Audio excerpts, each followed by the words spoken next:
Hi, welcome everybody. God, by the time this thing comes out, I'm either gonna be in Florida or I'm gonna be just getting off, just getting off the vacation and editing it like a day after I come back to Syracuse. So who knows when? Or you could just take forever to put this thing out. When was this supposed to come out? Like August. It was supposed to come out August of 2019. Bro, I am recording this shit Christmas Eve 2019. It's been over 3 months. Why did this take so long? Oh boy. Alright. I'll probably go into it like a little more. I'll go into it a little more when we finally do a new episode of the Tea Time Save Room podcast, probably starting next year, since 2019 is almost over. I wanted to get this baggage out of the way. But long story short, I got pretty busy once I came back from that trip to Florida. Rather, when I came back from that trip. And it was kind of hard to find the time to edit because Show wanted me to continue, with the Doom series, immediately do Doom 3 right when I got off that plane. Like, it was ridiculous. I had, no time. And it just kind of fell by the wayside. And then when I finally did want to pick up the episode and edit it, that's always a weird word to say, but when I did want to do that, and I wanted to sit down and do it, I could not get it to work because the joys of editing on PC or anywhere is that my local C drive was kind of clogged up with a whole bunch of other temporary files and whatnot, so I had to track them down, delete them, but I didn't know why it just kept crashing until I, finally found out. But it always sucked having to, clean up the space, or the disk space on my solid state drive, so, it's supposed to go faster, but yeah, long story short, a whole bunch of metadata, temp files, all that garbage just made the programs not really work, and I couldn't really do anything when I finally found the time, so it's taken me a while, plus I've been streaming other games and stuff. Again, I'll get into that stuff, in the next episode. But for now, I figured while we've recorded this, we might as well pull it out, or put it out, I'm not sure if it's said pull, but, we might as well put it out, since we already recorded it. It'd be just wasted. So, I figure, alright, let's get this thing over with. Let's, finally release it before 2019 is over, so I can just put it out of my mind. Then when the new year 2020 starts, clean slate, we can get back to the podcast and chilling and doing what we always do. But hey, for now, hope you guys enjoy it. There's still some, funny conversations in there, even if the news portion's a bit outdated. I still think it's worth, checking out. But regardless, I'm not going to keep you. I don't want to make this thing longer than it has to be. But yeah, you guys have a good one. Take care. And I'll see you next year for the next episode of Tea Time Save Room. But for now, here's what you get. Oh man, it's so old.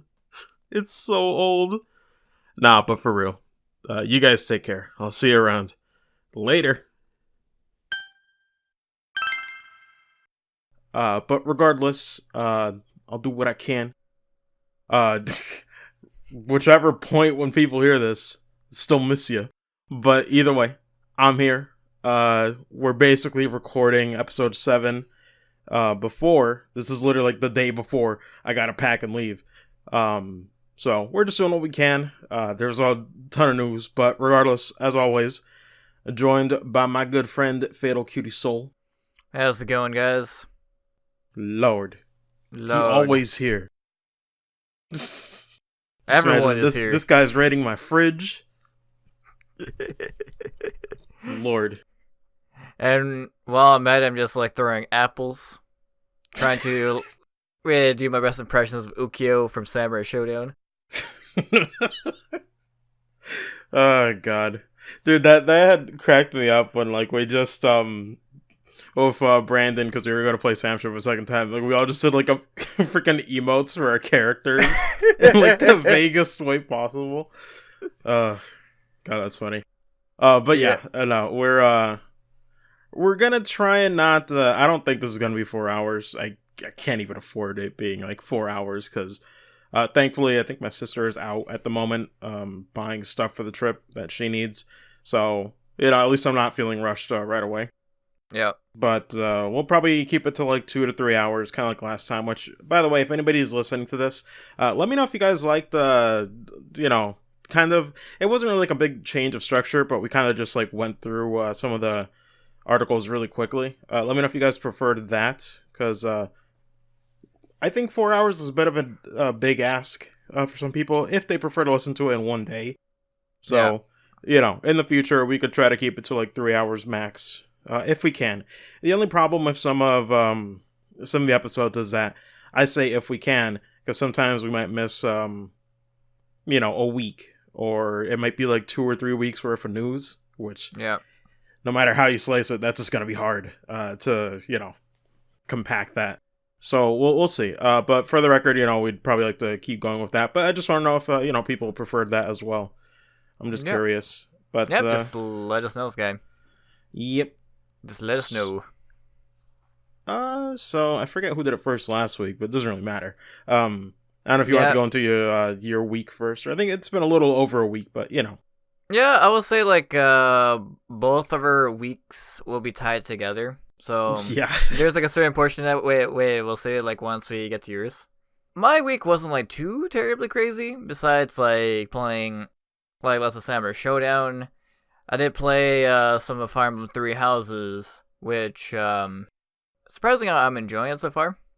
Like I still need to play more, but the problem is that like all this like stuff with like EVO and stuff kept me busy. Yeah. But so far, it's a pretty good game.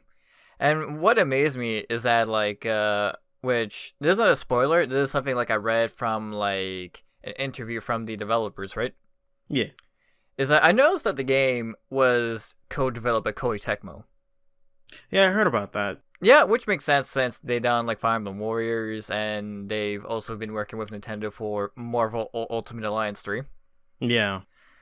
What's crazy is that like I thought they were like, oh, it's probably like intelligent systems while having like minor assistance from Koei Tecmo, but it's actually the opposite. Like Koei Tecmo was actually like the major developer, while intelligent systems only provide just a small team for advice and stuff. Man, that's surprising. I don't think I read that. I don't know when that came out, if it was like an article, but that's really interesting because I could tell from like the style, it looked like it was handled by like a different team.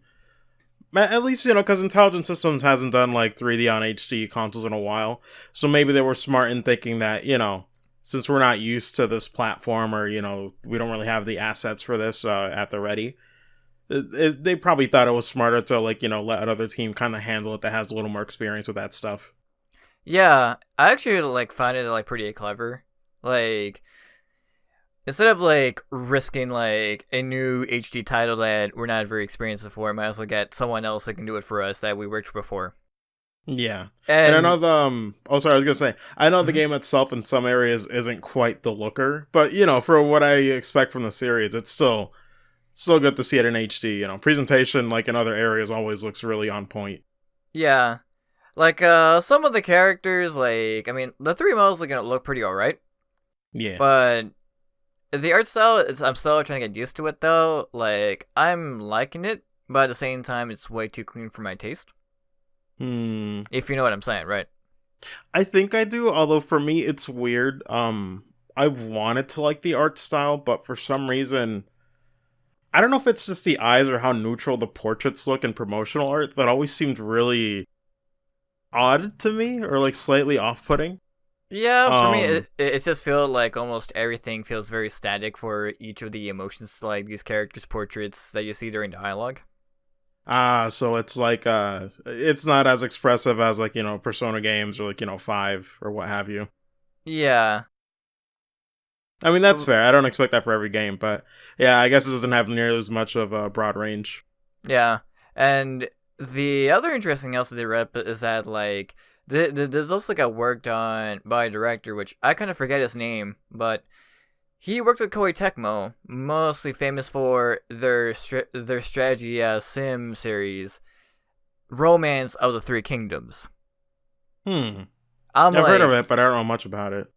yeah, but here's the thing: is that it kind of makes sense why this game is called Three Houses. I'm like, Romance of the Three Kingdoms, Three Houses. I It can all see makes why. sense. It all makes sense right now. God. Just put up the meme with the clipboard and all the threads just being connected. Oh, Lord. Yes, and then soon we will get like Lubu and Fire Emblem. Oh man. But so far, like, I am having fun. I still need to play more. But as well, in case anyone is wondering, which house I'm a part of, is I'm Golden Deer, because Blue Lions seems alright. The Black Eagles pretty alright as well, but Golden Deer, I gotta go with that house because like most of the cast I'm enjoying so far for Golden Deer. Yeah, I've heard Golden NieR has some of the better characters. Which, Yeah, man, that's gonna make it rough for me. I don't know who the heck I'm gonna choose. yeah. But that's like, I probably won't get to that game till like, ooh, God knows when. Because I think I missed my boat thanks to Doom. And I'll get into that later in my week. But man, after some of the news that's gonna be up on the list, and not really for next year, but it's just like when I look back at like how many games are coming out this year, I think I missed my chance to really sit down and play that game. But I'll have to see, because freaking yikes, I really want to play it. I've heard so many good things, Yeah. especially since for me being a longtime fan of the series, I really hated Fire Emblem Fates. That was like the lowest point for me for like the modern series, because I'm like, man, I just can't give a shit. Yeah. It's like, wow, it really just took a nosedive off a cliff for what I liked Yeah. in characters and writing, and I'm like, this is just a chore. Yeah, it's insane. Especially like with Echoes. Echoes like made me love Fire Emblem like all over again. Oh, dude, exactly. Like, after Fates and playing Echoes, well, yes, I understand the always go-to, like, complaint about it is that the map designs aren't the best. And I'm like, that's from the older game. Yeah, like, it's a remake of a super old game in the series. I think it was, like, the second or third game in the Second series. game. Okay. But yeah, it's like, I don't know. They could have remade the maps, but that would have required, I don't know. It's weird. They'd have to completely change some of the mechanics, I feel, if they wanted to make it have a bit more depth, or certain Yeah. elements from, more modern games. But everything about that game for like a 3DS game, my god, the presentation was great. I loved, oh my god, the voice acting in that game was hysterical with certain lines in Yeah, that game. It just had me dying. I love how like everything was like this is like the first FE game was everything voiced, which is which I love. And it doesn't help that like I love how you can like explore around like a certain caves and dungeons. Yeah. Which is like one of my favorite features. It doesn't help that like the way the game looks, it reminds me of like SNT4 Apocalypse. I can see that, yeah. Yeah. For me, like I like to consider like Fire Emblem Echoes Shadows of Valencia as the SNT4 Echoes for FE. Because I know like everyone didn't dig SNT4, but when it came to like Apocalypse, like everyone just like loved that game. I haven't played any yet, but I have to at some point. Who Yeah. knows when? Yeah, it's a very good game. But the other cool thing is I did learn is that some of the some of the like the members that were on the development team for Echoes also had their hands in Three Houses, and I can tell because of the combat system is very similar to Echoes. Yeah, because it definitely, I think the weapon triangle doesn't even exist in Three Houses, right? I remember hearing about that. Yeah, no, it's they basically just went back to classic the classic like FE combat system like over it way all over again instead of just Yeah. the triangle system. No, that's good, because, well, I don't mind the triangle. It definitely, like, I gotta see how it works, in practice when I finally play the game. But it definitely would lead to me using more options, because I feel like with, clear advantages and disadvantages, I don't know, you're more hesitant to even try things that might not work or might not be the best answer in a system Yeah. like that. So it's nice to just kind of see that, well, everything's kind of good, you know? Yeah.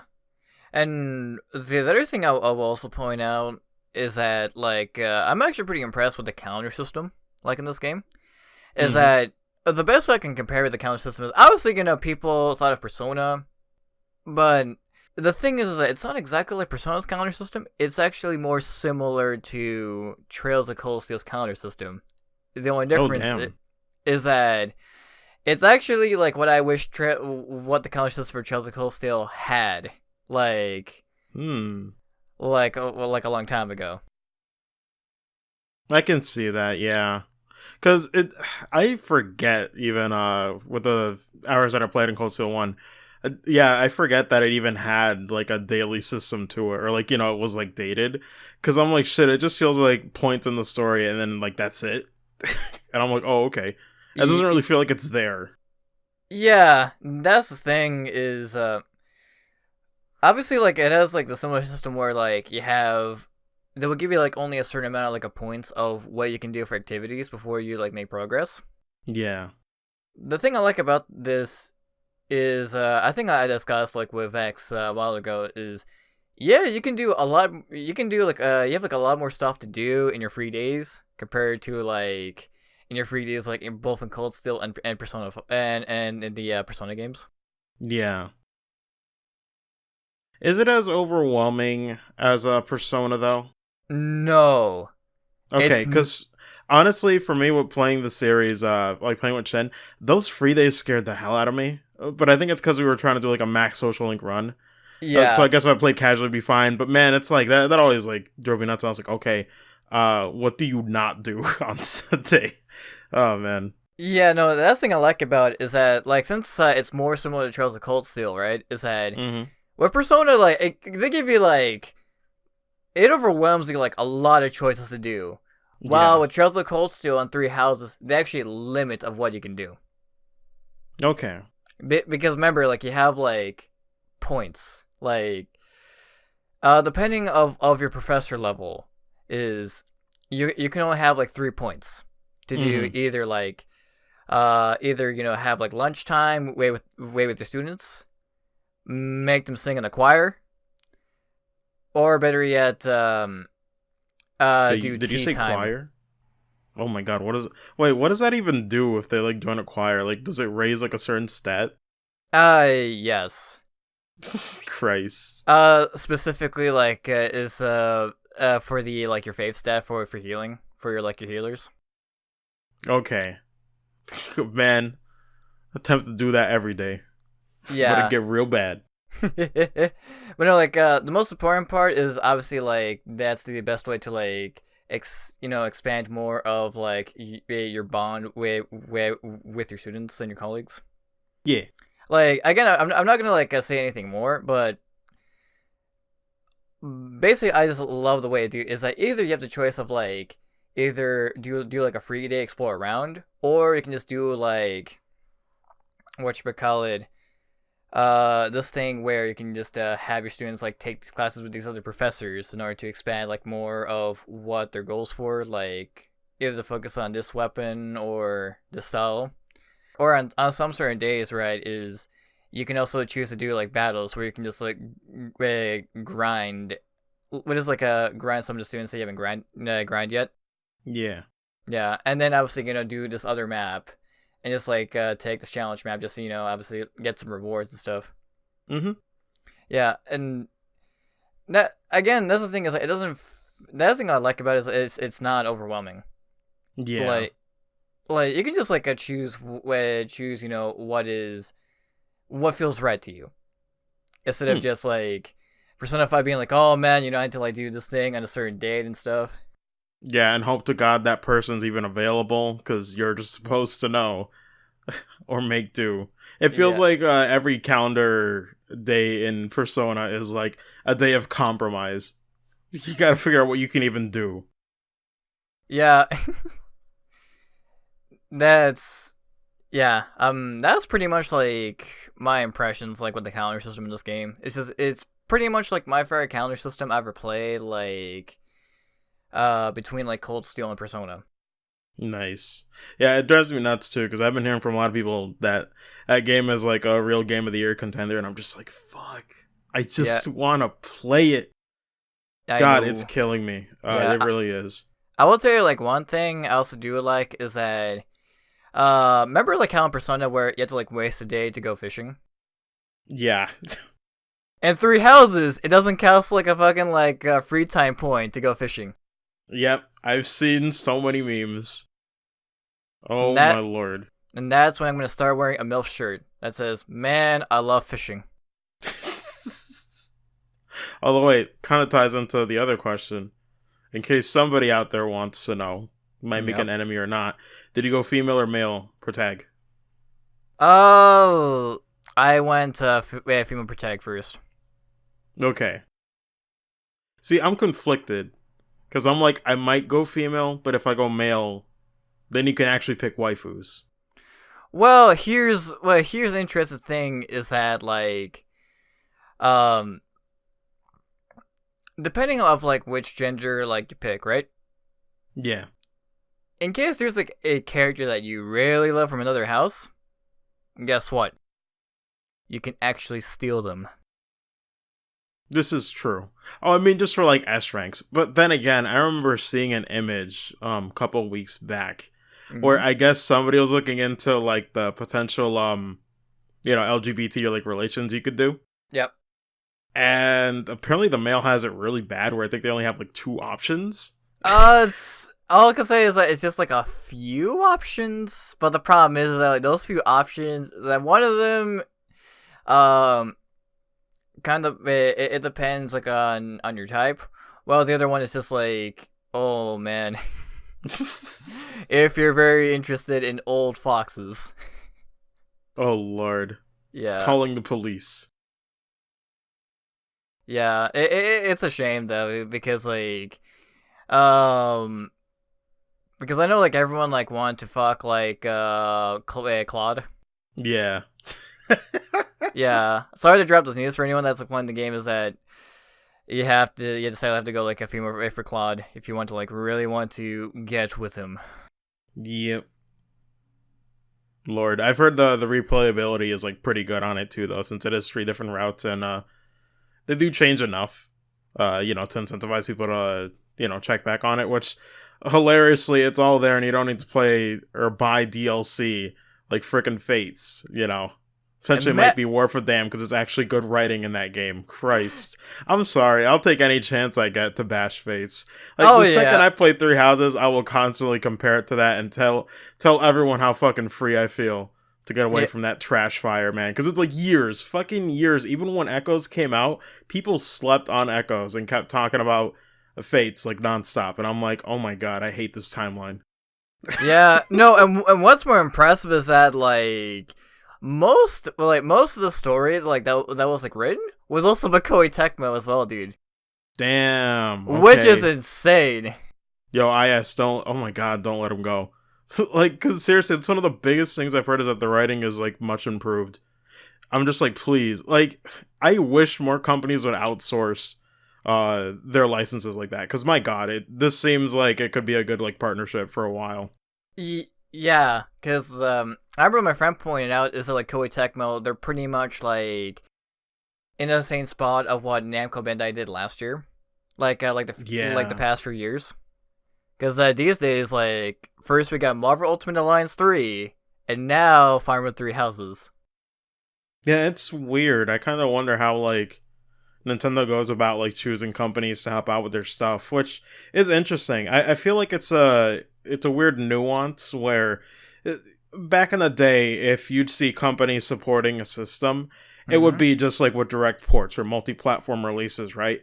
But Yep. nowadays, you kind of see these other companies actually help out in proper development for certain games on that system exclusively, which is interesting. Because back in the days, you really wouldn't see much about that.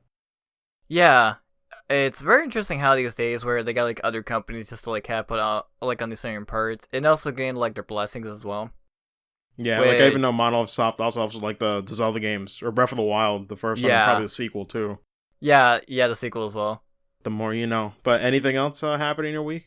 Mm, I'd say the only other big thing that happened was like EVO, which we had like a very fun EVO party, with you, Vex, and Shirion. But we will like get into that like after your week.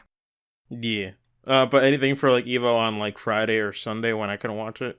Oh yeah, so on Friday is I've watched like a few streams. I think the ones I watched mostly was the pulls for Samurai Showdown, like the first pulls. Yeah. Oh, I did watch a little bit of that too. Yeah, but not much.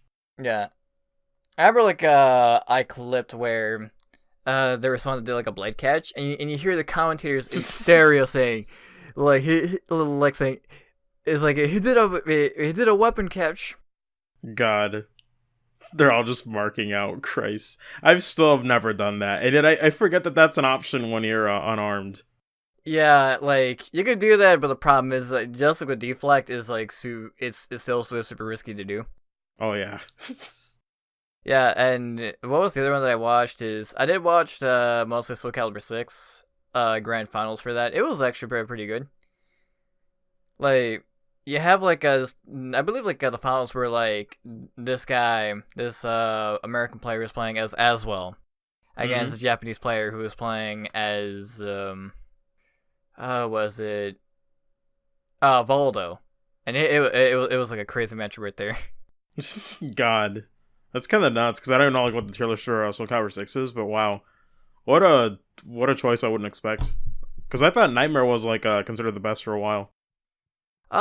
Right now, like, there's, like, many of the characters have been doing the best, most because, like, everyone has been getting, like, lots of buffs, like, over the time. Yeah, like it's been a while since I played. Yeah, the problem is, like, just in case anyone was wondering, it's been a while since I remembering, like, the meta, like, for Soul Calibur 6, since last time I played was just with, like, 2B. Yeah. Yeah, just playing, like, 2B Grow, and I believe, like, recently was with, crap, she's gonna run many. It was like the last character that we got before we got like a Cassandra. Oh, I forgot to. Yeah, all I know is that she's pretty much the adopted daughter of Raphael. Yeah, I think I heard of that. Yeah, Huh. that was like pretty much. Oh yeah, so I watched that, and then after that, like I was watching a little bit of an EVO. We were watching like Karnov's Revenge top 8, Yeah. where with my mod Jaeger Freud, and that game is like still bonkers to watch. I don't think I've ever seen it. Oh boy. Like someday we gotta play like some Cardinals Revenge and fight Kate. It's Oh my lord. The second I get Fight Kid, it's gonna be so over. Yeah, because all day we've been playing some Cardinals Revenge, playing some Windjammers, playing some Garou, and the most dangerous drug of them all is freaking Jackie Chan's Fist of Fire. I think I saw the Best Friends episode of that. Yeah, it was probably like of the yeah, they did like an episode for their like their fisticuffs. Yeah. It's just... Oh man, I'm gonna be very excited like the day when we play Jackie Chan's Fist of Fire. That game is like so magical, and that is like one of the few like arcade games that has like ease of fatalities, and how was it weirdly enough it's like the only arcade game that I know that has like auto combos before auto combos were like a thing in fighting games. Oh wow. But just to Tanny will just streaming, just like hosting like a lot of games or not like on the main event.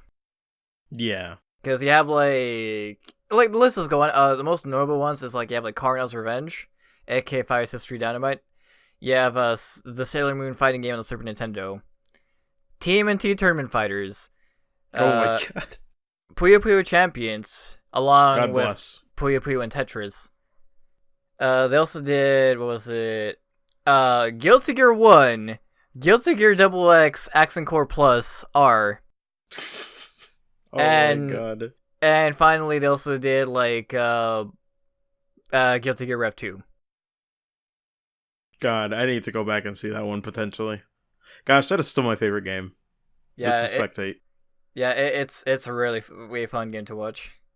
But Which nice. shouts to one of the Twitter users that brought back the old memory of Guilty Gear Extra Design when you have like this guy named Washige facing against Ozawa, where he was like on the right track of like winning grand finals. He thought he won. Like he Yeah, literally just like after the stand up to the first crowd, round. and then Ozawa just like wrecked him after that because he realized like, oh shit, it wasn't like the last match. That is still the worst moment I've ever seen. Oh my god, this man got excited. I wonder, because like I see the clip afterwards, and he's just like his head is just on his arcade, so he's like, what the hell did I just do? But I wonder, I'd pay to know what was going on in this guy's mind afterwards. Like, what amount of regret? Like, you laugh to hide that pain, but holy shit. That's gotta be the worst. Dude, like that's like one of the worst things like ever. Cause it doesn't help that like whenever I play Tam Tam, that's me whenever like I miss Tam Tam Super Samurai Showdown. When you think about it. God. Either I pull a Washige or my favorite one that Vex told me is that I just drank the Monster Hunter heal. Like classic Monster Hunter like healing potion. So that's pretty much like for Friday. Saturday I was with you, and then Sunday we'll discuss about that like during the news. Yeah. Oh god, because Sundays were went nuts. Yeah. But pretty much like we played like Samurai Showdown together. We had like a couple sessions. Like first session we met up with what we call like with Brandon, which is like Marcus's a good buddy in Syracuse. Well, I forget the first session that I did, which was just you and me. Was that before or after we recorded? I think it was before we recorded for episode 6. I think it was after. I don't know. But yeah, no. Long story short, like we played it once before, at least like before playing with Brandon. Yeah. Goddamn, it's just a great game. But yeah, like you said, then randomly Brandon showed up to mine, I guess, because he saw the announcement tweet that I make for any streams that I do on Twitter. Yep. And I guess for everybody who doesn't know, I feel like I might have mentioned them before, but probably not by name. He's the guy that I ended up going to local meetups, fighting game meetups around here in Syracuse. If he's a super chill guy, and even better than that, like I know some other people in the local scene, but man, no, like none of them are gonna hear this, but like no disrespect at all, but man, everyone else is like super tryhard, or I can't get their sense of humor. Because it kind of, I don't know, everyone else kind of ignores the games that I like, so it makes me feel like super alienated right off the bat. Like nobody cares about Cross Tag over there. Nobody cares about Guilty Gear. Nobody. They played Soul Calibur 6 a little bit and then dropped it too. Like it's always just these certain games where I'm just like, I don't feel like I don't belong here, But then I go to Brandon's place specifically, and he's the one that's got freaking Fighting EX Lair. He's got like all the anime fighting games. Good lord, like we spent hours just playing. We spent like hours playing Fighting EX Lair, and my god, I still want to buy that game. But Christ, that was like the most fun I had in a long time. Playing like a game that's like super old school and retro like that. Yeah. But then we finally meet up online and like do Samurai Shodown, and my god, it's just I can't stop playing that game. Like before we did today's recording yesterday, we did another session. We did 2 sessions basically, only like 1 day break in between, and yeah, I still want to go back and play. I almost wish I wasn't recording the podcast. I know. I could play more Samurai Shodown. Oh my god! And as know, like we're gonna be discussing some of that like in the news later on. Yeah, I'm like, listen, this podcast, we will probably mention Samurai Shodown every week in some form. Yep. Maybe if we don't really have to, but Jesus Christ, all you need to know is we're insanely addicted to that game. It is like the best fighting game all year. Like literally fighting game of the year for me personally. Free. God, because it's just if we haven't mentioned that before, it really is unlike any other fighting game. Yep. And I always say that because it's not just because everything does a ton of damage.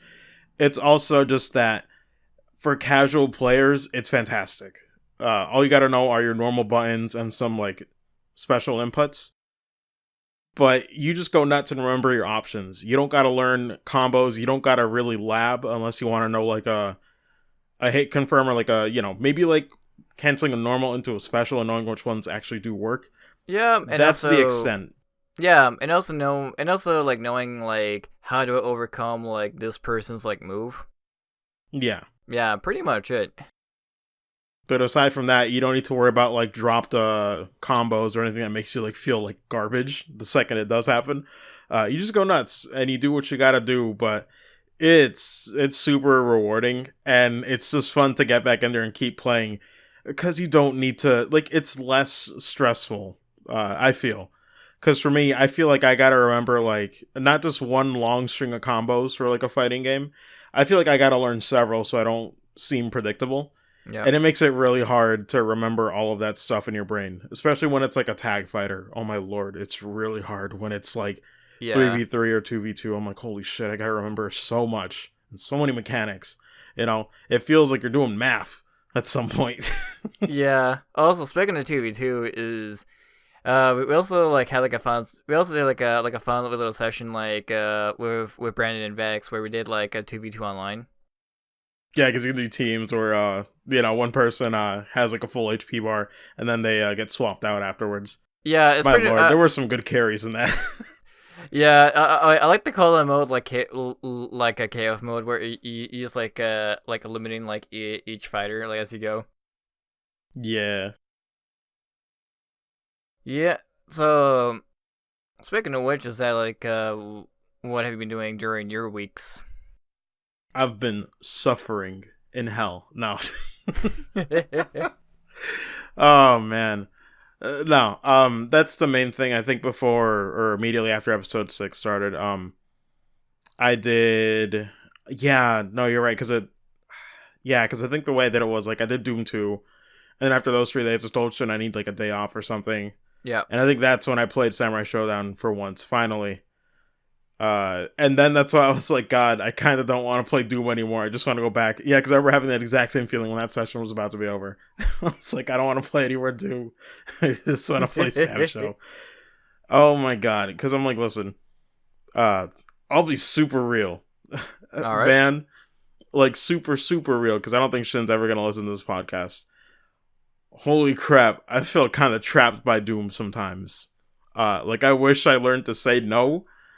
But it's like, it's weird because I don't regret playing them. But holy shit, I feel like I'm missing out on certain things that I feel like I would have enjoyed way more.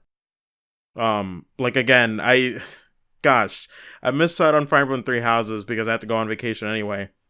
But I feel like in that time, I could have at least done one route of Three Houses if I wasn't busy playing Doom, And Yeah. it sucks because the reason that we got to rush is because he's got to go back to classes like near the end of August. So I understand the time constraints, but it sucks how like it makes it even stricter on me in a time where I'm missing out on something else that I would have enjoyed. Like I probably would have enjoyed just as much, if not more.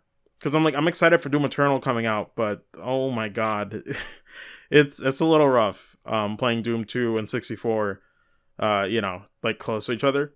Yeah. Especially when someone else is like watching you play. Because constantly I feel like I'm playing the game wrong. And it fucks with my mind where, like, after a while in Doom 64, when I kept playing through it, like, I think towards, like, the second or third session we had to do. And I mean, Doom 2 and 64, for the record, didn't take too long. They were both, like, I think 3 days each. Yep. But, like, after a while, I just realized, you know what, let me just go in and just play and, like, do whatever I can off the top of my head, pick the guns and all stuff. But I'm like, man, it drives me nuts because like Shin prefers a certain way to play, and it's just like, I get it, but it can't be helped that I'm not great at FPS games because I didn't grow up with that like genre. Yep. When I was younger, so it's just like, man, the strictness is so real, but holy shit. It drives me nuts sometimes. Certain sessions, I kind of just gotta put it in a box, and like, sometimes it gets frustrating. I ain't gonna lie. And I just got to let it go because I don't want to start shit and I don't want to, make it a big deal. Yeah.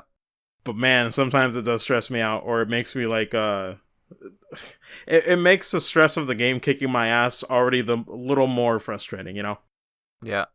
But, getting negatives out of the way and just wishing I could do other things. Like, don't get me wrong, I do still like Doom 2 and 64. Doom 2, honestly, though, some of those levels felt a bit too long. In some portions, I was like, man, we've been here for like over half an hour trying to find secrets because we don't know where to go. Yeah. Or Like, they're just really big. yeah. Like, whenever like I go back to Doom 2, is that the thing is that I like to think of like Doom 2 as a big expansion pack to Doom 1, similar how like Mario Galaxy 2 is like it was originally was gonna be like an expansion for Mario Galaxy 1. Yeah, it was literally called Super Mario Galaxy more. I always remember that and laugh a little bit. Yeah, that's like I feel about like Doom 2 is that it's pretty much like the hugest expansion ever, like to Doom 1. Yeah, which I think is what made it feel a little more like to me. Like it was fine. There was nothing wrong with it, but even the music wasn't as good. I felt like as compared to the first game. Yeah, and the other frustrating part is like oh crap, what's the name of this enemy? The Revenant Archvile. Yeah, the Archviles, dude. Dude, I still had to get used to them at the end. It's so weird because it's like I kind of understand how they work. You got to get like out of their line of sight, but it's weird how you also have to wait for like the flame around you to go away. Otherwise it'll still count. I'm like, okay, like shouldn't some of the stuff like I'm supposed to like get this like in like 2 or 3 times, and I'm like, I'm sorry, man, it's a little confusing. Yeah, no. Or sometimes like, I don't even know like where they are because they might see me, but I'm like, I don't even know where they are to try to hide. Yeah, no, I don't blame you, man, because like trying to figure out like of how to get around like the Archviles is pretty much like trigonometry right there. Yeah, half the time I was just like, well, BFG, just kill it. Yeah, just go as fast as you can before you die. And it doesn't know that like those guys are coming back for Doom Eternal. Yeah, God, and then the worst part is I haven't seen any footage, mind you. Yeah. I don't even know if they like revive enemies like they do in Doom 2, because that part's like the worst. Yep. Oh boy.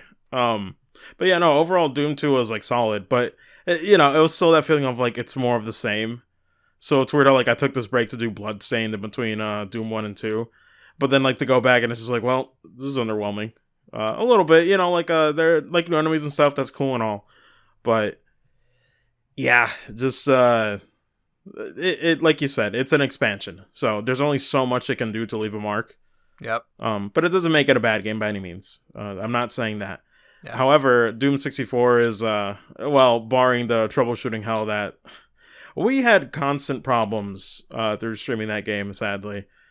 Due to like exporting the ROM from the N64 file and everything, and having Doom 64 EX working. But there was a point, God, there was a day where it just kept freezing up my OBS capture. Yep. So it got really frustrating. Like it'd be like 10 seconds playing, and then I look back and it already froze the stream. It sucked. That was like the worst day because we couldn't like quite figure out what was going on. There were some texture issues at some point. Freaking yikes! But barring all of that, situation, that's not the game's fault. Well, in a way, it kind of is, but it's like it's like EX not being updated in a long time and all that. But regardless, Doom 64 is actually pretty sick. It's not. It's weird. This is like the exact same feeling I had, and like Shin agrees. It's so good, and I want it to surpass Doom 1 and 2, and it's so close at being like the outright better game. But I don't know if you know much about the history, but there were so many enemy designs and concepts that were scrapped because of memory constraints on the N64. Yeah, and I remember like I've read about that like when I was because I have like a friend who is like a huge fan of Doom 64 and has like told me like some of the stories about that. Yeah, it's such a shame because I'm like, man, it really hurts the game in certain levels because just to put it into perspective for some people who don't know anything about classic Doom, or that stuff. Because it's cool to talk about this stuff if anybody might not know, and Doom Eternal's coming up. So, Doom 64 was produced by Midway. It wasn't done by id Software. I think some people did help on some of the rendering side and like the engine that they used. Yep. But it was mainly done by Midway, who helped with doing the Doom 1 port on PS1, which definitely had its own like lighting and like unique skyboxes and stuff. So it's a solid port. I've heard that it's one of the ones that if you want to experience it in a different way, the PS1 port's actually pretty good. Yeah, it's very like it's a very interesting port. I would say like the best, in case you're curious about like the different versions of Doom, I recommend looking up Stop Skeletons from Fighting. Yeah, I love that channel. Yeah, he did like an impressive video of like the different versions of Doom, especially like for the 3DO and Sega Saturn, and pretty much just did like as much as the Doom on ports as he can to tell the differences. Yeah, no, it's super good. I'll be sure to leave a card on that too. Which it's a great channel, by the way. If you guys haven't checked out Stop Skeletons from Fighting, God, I can't recommend them enough. I love almost every video they put out. Like, I look forward to it every time. It's like Christmas. Yeah. But no, Doom 64 is like super cool. But it remade like the monsters, like new sprites and everything. The game's environments are fully 3D. Lots of ambient lighting and really cool effects that are like really impressive for the time. And I guess 64EX probably made them slightly better too. But it's just solid. But it sucks because it's not just a potential that hurts the game on new enemies that could have shown up, like, and I'm talking brand new enemies. Mm-hmm. It also sucks in the fact that older enemies couldn't make the cut. So, for example, the Revenants, which are like these somewhat memeish, skeleton dudes with rockets on them. They might even punch you if you get close enough. They didn't make it into the game. Yeah, I was gonna say like they're like the skull enemies that they're gonna have like the toot skin in Doom Eternal. Yeah, that's why I say somewhat meme. Freaking Revenants. But yeah, no. They didn't make it in. The Spider Mastermind, which is like the boss version of the Arachnoids. People who played Doom 2, you know who those are. He's not in the game either. Or I guess it. I don't even know the gender. But, it's not even in the game either. And the other one that sucks too is that even the Archvile, which it's not my favorite enemy, but you can't deny that, Doom 2 had a really good balance of like different enemies that complement each other. When it came to difficulty, you'd have to worry about each one and like pick priorities right off the bat, like freaking Pain Elementals, for example, they're in Doom 64. But that's like the one that you want to go for immediately. There are certain enemies that have like higher priority because they're going to be pain in the ass if you don't deal with them first. So it's like a rush to go through all the other bullshit just to get to them, Yep. It's cool. It's like a nice balance of like the enemy variety is like really well done in Doom 2 overall when I look at that list. So then going to Doom 64 and seeing that certain enemies just couldn't make it. Even chain gunners, which I thought were going to be easy to do since they're still kind of based off like the soldier model or the shotgunner. Even chain gunners aren't in Doom 64. And most of this stuff is like new enemies from Doom 2. But it really hurts the game overall when it comes to enemy variety. One of the things that I couldn't stand the most and I was disappointed with was that there are a lot of Hell Knights. And Hell Knights are weaker versions of Barons of Hell, which are like the big kind of centaur looking dudes, centaur demons that got the beautiful red fur. They mean, don't let them touch you. But those are the ones that really hurt a lot. But the Hell Knights are lesser versions that don't do as much and they go down a little bit faster. But they are everywhere in this game. If they need a brute enemy and like one that'll take like a few minutes, or not a few minutes, but like a few more shots than like the normal imps or anything, they'll always go to Hell Knights because they have nothing else they could choose. And it sucks. Like, they could pick, like, Cacodemons and, like, Pain Elementals here and there. Mm-hmm. But Hell Knights are so abundant in this game that it makes some of the difficulty, like, creatively bankrupt. Like, it sucks. Some levels almost have nothing but Hell Knights. And it really sucks to see after playing Doom 2 and seeing how much variety there was and what they could have picked and chosen. So it's a real shame. Yeah. Again, like it really sucks they couldn't put like everything in there. Again, due to the limited memory of the N64. Yeah, and like there were brand new designs too that couldn't make it, and it sucks. But that's the thing. I can't like Shin was saying that it's still his favorite, and I know the potential is a big thing, but I can't. I don't know. I can't judge a game based off potential. I don't know about you when it comes to like thinking about games and like you know I don't know potential for me. It's like I don't really care because it's what I got and what I played. Yeah. And what I played was a fuck ton of Hell Knights. And it's like it's a shame, but I can't say that Doom 64 is bad though. I still think the level design is great. And even the soundtrack too. The PS1 version of Doom 1 had a completely different soundtrack that had like weird ambient noises and like a weird atmospheric feel that just kind of made it unsettling, but it also at times with Doom 64 soundtrack, which it was by the same composer, which is why I bring it up. It also had some really funny sound effects. Like I think there were some like distorted baby noises, but I think there was one that it literally laughed because it sounded like a fax machine gone wrong. Yep. At one point in the tracks. But it's weird. It's a weirdly I don't know, almost like distorted music in general for Doom 64, which gives it a weird, kind of creepy vibe to it, which ain't bad. But it's definitely a different tone, and the lighting helps too. If you're curious about Doom 64, though, I'd still recommend it, but do not buy the original N64 cart. That game is just too dark. Unless you got good TV settings. That game on initial release is like really dark from what people have said in chat. Yeah, it's like one of the few games where like if your TV's not bright enough, then you can't see shit. Yeah, I played it on Doom 64 EX, which is really easy to set up. It's a fantastic way to play the game, but yeah, just overall it's solid. I can only say that it holds up to Doom 1 and 2, just because it's so different that I feel like it's it complements the other two really well. But I can't put it above, and it's a shame. If it had way more enemy variety and it had all the things that it was going for, God, it would have been the best one out of the three. But Yeah, like I would have like yeah, it would have been like the best one like way for me personally as well.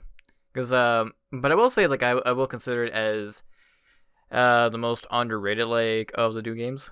oh, absolutely. Yeah, regardless of what I'm saying here, like it might sound like, wow, he really hates this game. No, it's still fantastic. I enjoyed playing the game quite a bit. And it even does have a new weapon, which was initially, I think it was scrapped for Doom 2, but the Unmaker is like a new weapon that's kind of nuts. It gets pretty OP at the end if you get all the upgrades. Even like a new final boss at the end that's never been in the series. But yeah, it's just like it's got its own like cool things to it. And the level design already is like really impressive compared to Doom 2 and 1, where I remember like saying out like, man, some of these levels like shit on Doom 1 and 2. Some of them are really good. But yeah, no, just I totally recommend it. But yeah, if you can, set it up on Doom 64 EX. All right. But aside from that, ended up watching EVO with you guys after. Yeah, no. At the break in between, I ended up watching EVO on Saturday with you, Shannon Vex, in a little Discord call, which, my God, it was great. I was on the edge of my seat the whole time with Sam Show Top 8. Actually, not even Top 8. We watched like top 32. We're at the quarterfinals, and then all the way to top 8. Yeah. Although I forget, what was the game before that? What was... Oh, wait, before top we 8. Switched. Oh. Like, before we switched over to Sam's show on Twitch, we watched something else. Oh, it was Under Night. Oh, yeah, no. First it was Under Night. Wow, what am I drawing? Why am I drawing a blank? Yeah. Yeah, no. First it was, like, Under Night, like, around 10 a.m. my time. And then after that, we, like, proceeded to watch, like, quarterfinals all the way to top 8 for Samurai Showdown. Yeah. The Under Night top 8 were really good, but no real, like, super hype moments for me, but it was solid, but Samurai Showdown top 8 was what drove me nuts, because, oh my God, friggin' infiltration on all the, oh my God, I don't want this man to win, because gosh, I won't get into it too much, but man, he's done some really bad things. Yeah. So, he ended up taking it, which I'm like, fair enough. Skill is what wins in these games, not controversy. So it's like Vex said. At least there were like really good matches, regardless. But overall, top 8 was great. God, I love seeing the chat getting mad about Genjuro though. Oh my god. Yeah, and it's always like pretty funny to see. I would say it's like a shout out, to other players like Justin Wong. Like he did pretty well. Like the man dropped Street Fighter V to play Sam Show. Yeah, which I said is a good choice because my god, I feel like anybody would have way more fun playing Sam Show. Yeah. If they've been stuck playing a certain game for a long time, God, Sam Show's like the most refreshing thing. Even if you play anime or like traditional fighting games, oh my god, it really is like nothing else.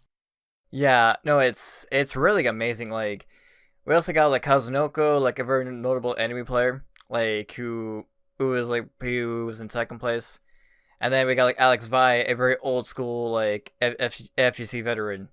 Yeah. Oh my god, though. I was gonna say Kazunoko though drives me nuts because of the weapon flip when it happened on the top 8. I know. Oh my god. Yeah. I guess just for anybody, recommend absolutely all watching top 8 for this. But my god, like he just gave people like their weapons back for free. God. Yeah, and because like I don't know like what he was thinking, but again the pressure was like getting to him. Yeah. Yeah, and speaking of Alex Vi, is that like he was an amazing gal for like during top 8, and then the other players that they making a top 8, I will give a shout out to is to Jeff, aka Jeff the Hero on Twitter. Like that man made it to like at least part of the 33rd club. Man. I'm like so proud like of that man. Like literally like this man is like hosting like free like weekly Sam Show online tournaments uh on a weekly schedule, which is nuts. Yeah, God, I'd love to do it, but I know I wouldn't be able to keep up, and I gotta stream other things. But that's awesome. Yeah, again, like anyone that's like interested to join online tournaments, like you definitely gotta like search for like Jeff's Ronin Rumble. Yep. It's always a good time, and also shouts to Wooly, who is well, I saw him like during pools, like I said I believe on the first day, where he was just like rocking Darly Dagger, and we'll give another shouts to Corey Bell, which he followed me recently, which I'm like, all right, I like your shit. You're a pretty funny dude. Yeah, like he was the guy who cosplayed as Shizumaru, like the Umbrella Boy. Nice. Yeah, during EVO, and he even like he even had like a similar reason with Justin Wong, right? Where he was too busy like getting his Shizumaru cosplay ready, because he was like in it for Sam Show, because I was like he entered for like both Street Fighter V and Sam Show. Like he was like too busy just like applying his makeup and everything, like just to purposely like DQ himself just to focus on the Sam Show. God, I'm so okay with that. Let that be the new standard. Yeah. Oh my lord. It's so yeah, no, that oh sorry, you go ahead. No, it's amazing like how like this game just brings in like both the old and the new players a lot. Yeah. No, the cosplay was great too, though. Lord. Yeah, shouts to the 2 Ukios. Actually, no, there was 3 Ukios. 3 Kyo. Yeah, there was like 3 Ukios, a Darly Dagger, a Ganjiro, and there's also Hanzo, and along with someone who cosplayed as a Kuroko, aka the referee in the dojo stage. Yeah. Like it was very entertaining. Is that despite like it ended like on a very sour note, but keep in mind is that like there is a lot more better people that play this game. Oh, also, I just remembered, since we're talking a lot about EVO. Yo, fair warning for anybody listening to this podcast this week. If you went into fighting games but still want to listen, because you want to hear us talk about things, God bless. But if you really don't care for fighting games, this week's episode might not be the one for you. Yeah.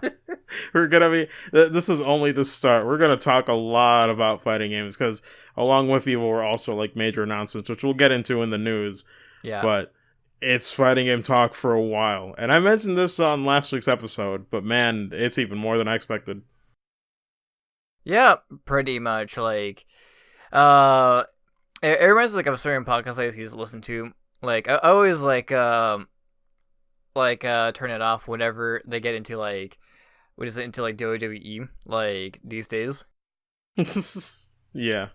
Yeah, so yeah, just a fair warning is that we're gonna be talking like a lot of fighting games in this episode, so it's gonna be pretty packed. Yeah, there's like a few things that won't be related, but yeah, not a lot of crazy news came out that wasn't the Evo news. But regardless, so yeah, we ended up watching Sam's show, Top 8 and Top 32. It was really fun. A lot of character variety too. Like I know a lot of people memed and saying that it was going to be Genjuro because he's like the best character in the game right now. Yeah. And there were a few. I think there was like what 4 or 3 on Top 8. It was like yeah. I think I last I counted it was only just like around 3. It wasn't as crazy as like in this other tournament where SDK hosted where top 16 was nothing but Genji rules. Ooh. God. Yeah, but I think all of them ended up going into losers too, which was that was like the portion of Top 8 where everybody was like thinking like, man, Genjiro's everywhere. And it's just because they all went to losers. Yeah, pretty They were all stuck there. Yeah. It's like I said, like I had a feeling we're gonna get a variety because this is an international tournament. Mm-hmm. So everyone has like their own things to bring. But I'm gonna pour one for all the Ukiyos that could not like Subame Gash wait for their life. Yeah, I was surprised. I was like, man, that's like the number one thing you got to do first. But GG. But no, Top 8 was overall solid. After that, though, I just had like one day off. I requested a day off from, to Shins, then like, I'll start Doom 64 afterwards. And as luck would have it, my God, I kicked myself for starting Doom 64 on Sunday.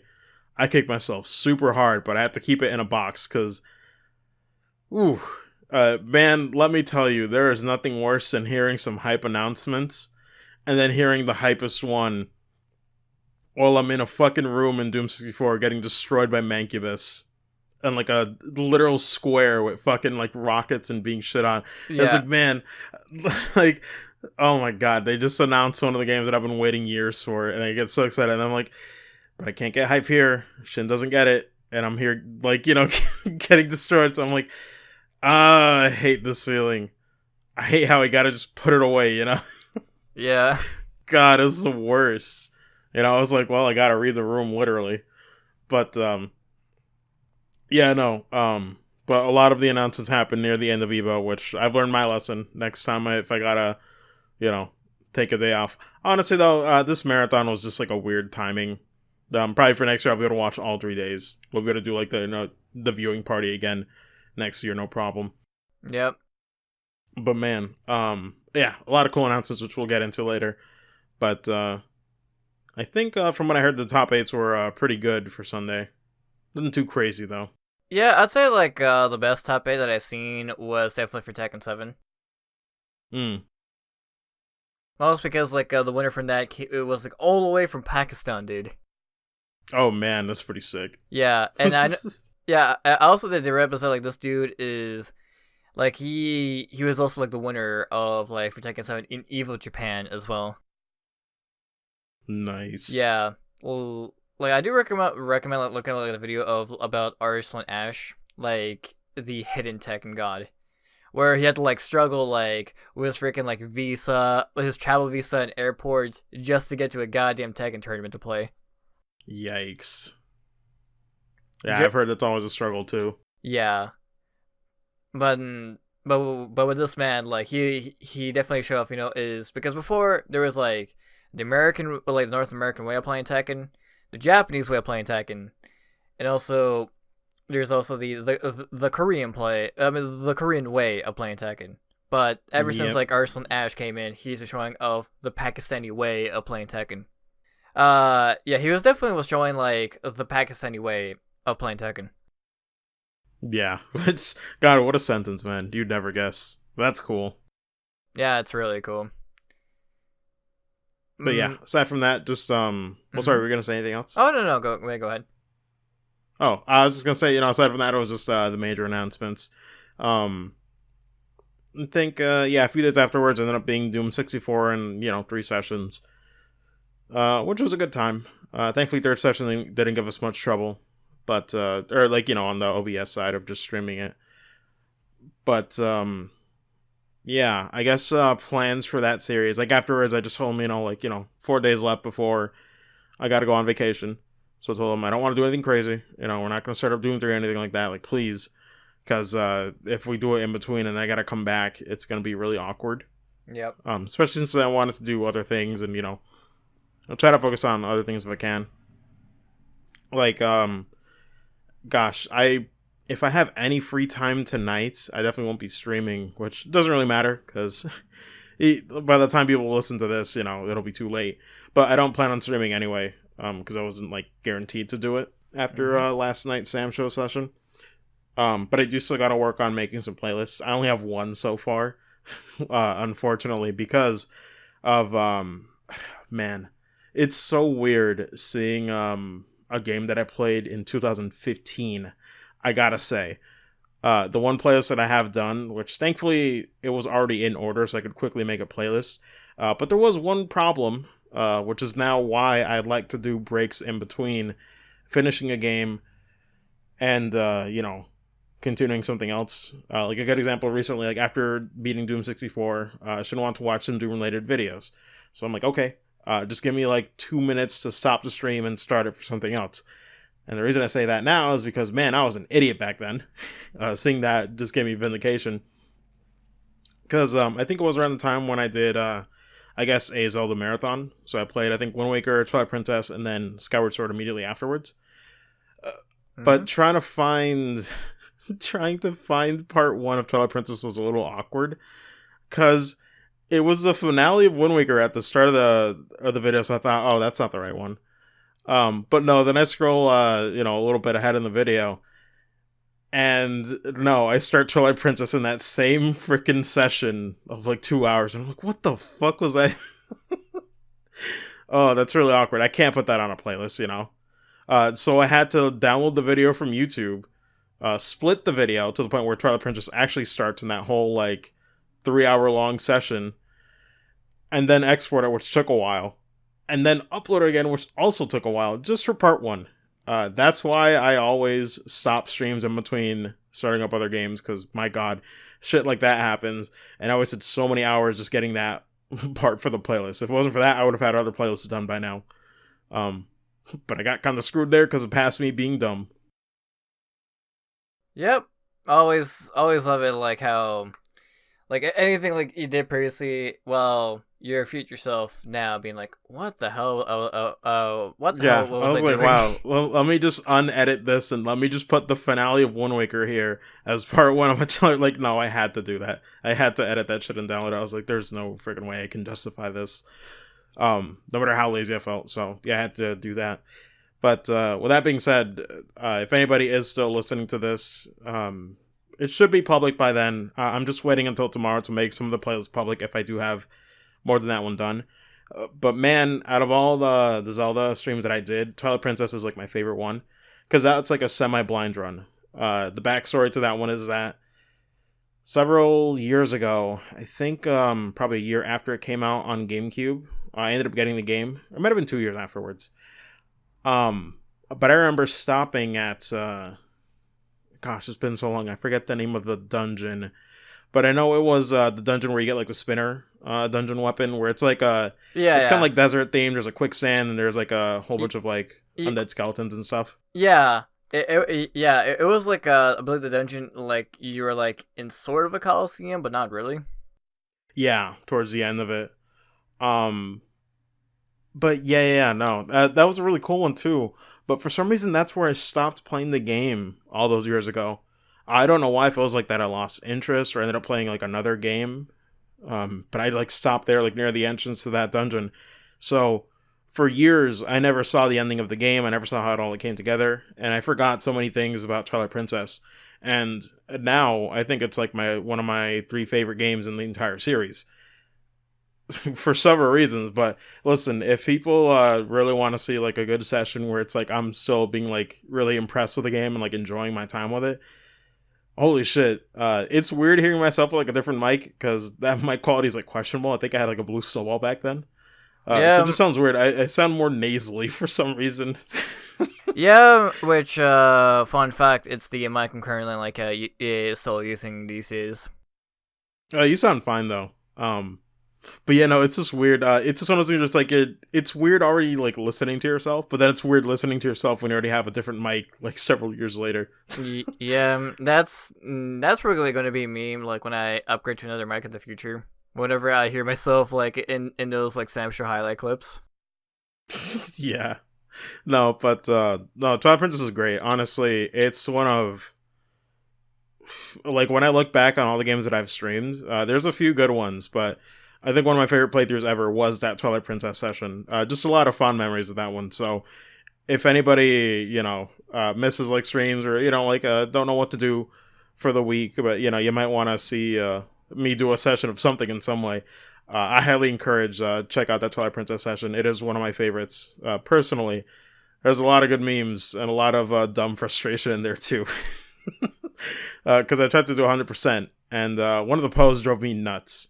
I think Shrion was around when I did Twilight Princess. I know Cadius was. But yeah, I know a lot of people haven't seen that one. Any of the new people like Vexter, you haven't seen it, so yeah. My God, it's good. It's one of my favorite playthroughs I've ever done on Twitch. So I get to work on that. I don't know what else I'm gonna make as a playlist. So I'll just have to see. It is still so weird though, because I forget some games that I've played altogether because it might have been like a few sessions. Mm-hmm. Oh my lord, it's just weird because back then I had like a slight overlay like set up too, so like chat would be like on the side and the game would be like in the center kind of. But it's just funny to look at that stuff now, and I'm just like, man, seeing all those follower notifications, I need to get OBS set up again. Yeah, I'm looking forward to that new like OBS upgrade. Yeah, maybe go back to Streamlabs, but I don't know. Oh, Streamlabs gave me some issues. Yeah, but hopefully like the new Streamlabs like upgrade they've been teasing will fix. Especially like I'm looking forward to that single monitor setup that they showed. Yeah, I think I saw that, which is kind of nuts. Oh no, but that was for Streamlabs. Oh yeah, that's how I said Streamlabs. Okay. Yeah, because I'll just have to say it. But yeah, I know OBS Studio itself won't really get any major changes. But yeah, Streamlabs, I gotta go back and see if it, like, maybe the issues I had with it went away, because I do miss having those follower notifications and everything else. It has so many nice bells and whistles. Yep. Especially for chat. Oh, you got it. Oh, no, no worries. I was gonna say, like, I know, especially, like, how they implemented a feature these days where it notifies you who's been following you in chat. Yeah. God, it's really nice. But, that's basically all that's been going on. We did a whole bunch of Samso sessions before, going on my vacation. It's been really fun. I'm gonna miss the game so bad, though, because the current plans are, after I come back from vacation, immediately starting Doom 3. Like, either on the day that I come back or the day after, I told Shin, because I'm like, listen, I might not be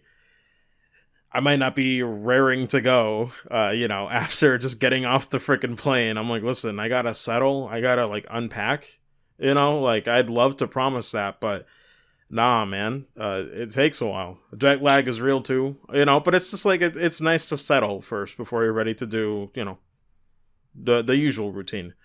So That's why I couldn't guarantee him anything, because I don't even know. I haven't checked the tickets. My sister knows, because she's the one that ordered the return ticket and all that. I don't even know when we're getting back. I think it's somewhere in the afternoon. So, yeah, we'll see. But yeah, current plans are just, make a playlist or two if I can. And, leave something that you guys can watch in between. But either way, if for anybody like watching this, after vacation, doesn't really matter. It's just gonna be, I'll be away for like about 9 days, so looking forward to it. Just spending time with my father's side of the family, rather his family now in Florida. Seeing the place. I'm kind of looking forward to Legoland quite a bit, because I've never been or seen much, but I know there's a lot of water parks and slides, So I'm just ready to take a dip. Yep. Oh my lord. Like, I can swim any day of the week. You tell me, I'll go. God. This is great. But yeah, just looking forward to having fun there. Getting to know him too. Because I remember I made a tweet recently saying that I got excited because my cousin, it's weird. Like, I haven't talked to him in like years. Used to go from in Puerto Rico when we were like super little. I'd always go to his, or rather my aunt's place. And yeah, we had a great time there. Like I said, that's where I discovered like a few other games in previous episodes. But it was nuts to see that he hadn't really changed a lot. At least for like when it came to, apparently he's like now into fighting games, which I had no idea. Apparently he's gone to tournaments too, and I'm like, this is weird. Like, cause I know like back then he didn't really play fighting games like that, Yeah. So it's just like, wow, what are the freaking odds, So I'm probably gonna bring a whole bunch of games. And I'm bringing Samurai Showdown for sure. I really hope he ends up liking that one. Yeah, like I'll bring other games in case he doesn't get into it though, but yeah. We'll see. Yeah, I hope like he joins in like in the Sam Show collab pretty soon. Yeah, we'll have to see. Just crossing my fingers for that. God, I'm like, I'll do my best. The only thing is, I can't explain to him like lore and stuff, but granted, that's what any fighting game. Like, I'm also gonna bring Under Night, and the first thing I'm gonna tell him for any fighting game that we play is just like, don't ask me about the lore. Yeah. Don't ask me. I don't know these characters aside from their face values. Yeah. Hey, Ruru just came out. She cute. She do ice. Go do. That's it. Yep. All I gotta know is that she's like Sub-Zero's daughter right there. Yeah. Which she was DLC card that just came out for this month. She's really fun, surprisingly. Yeah.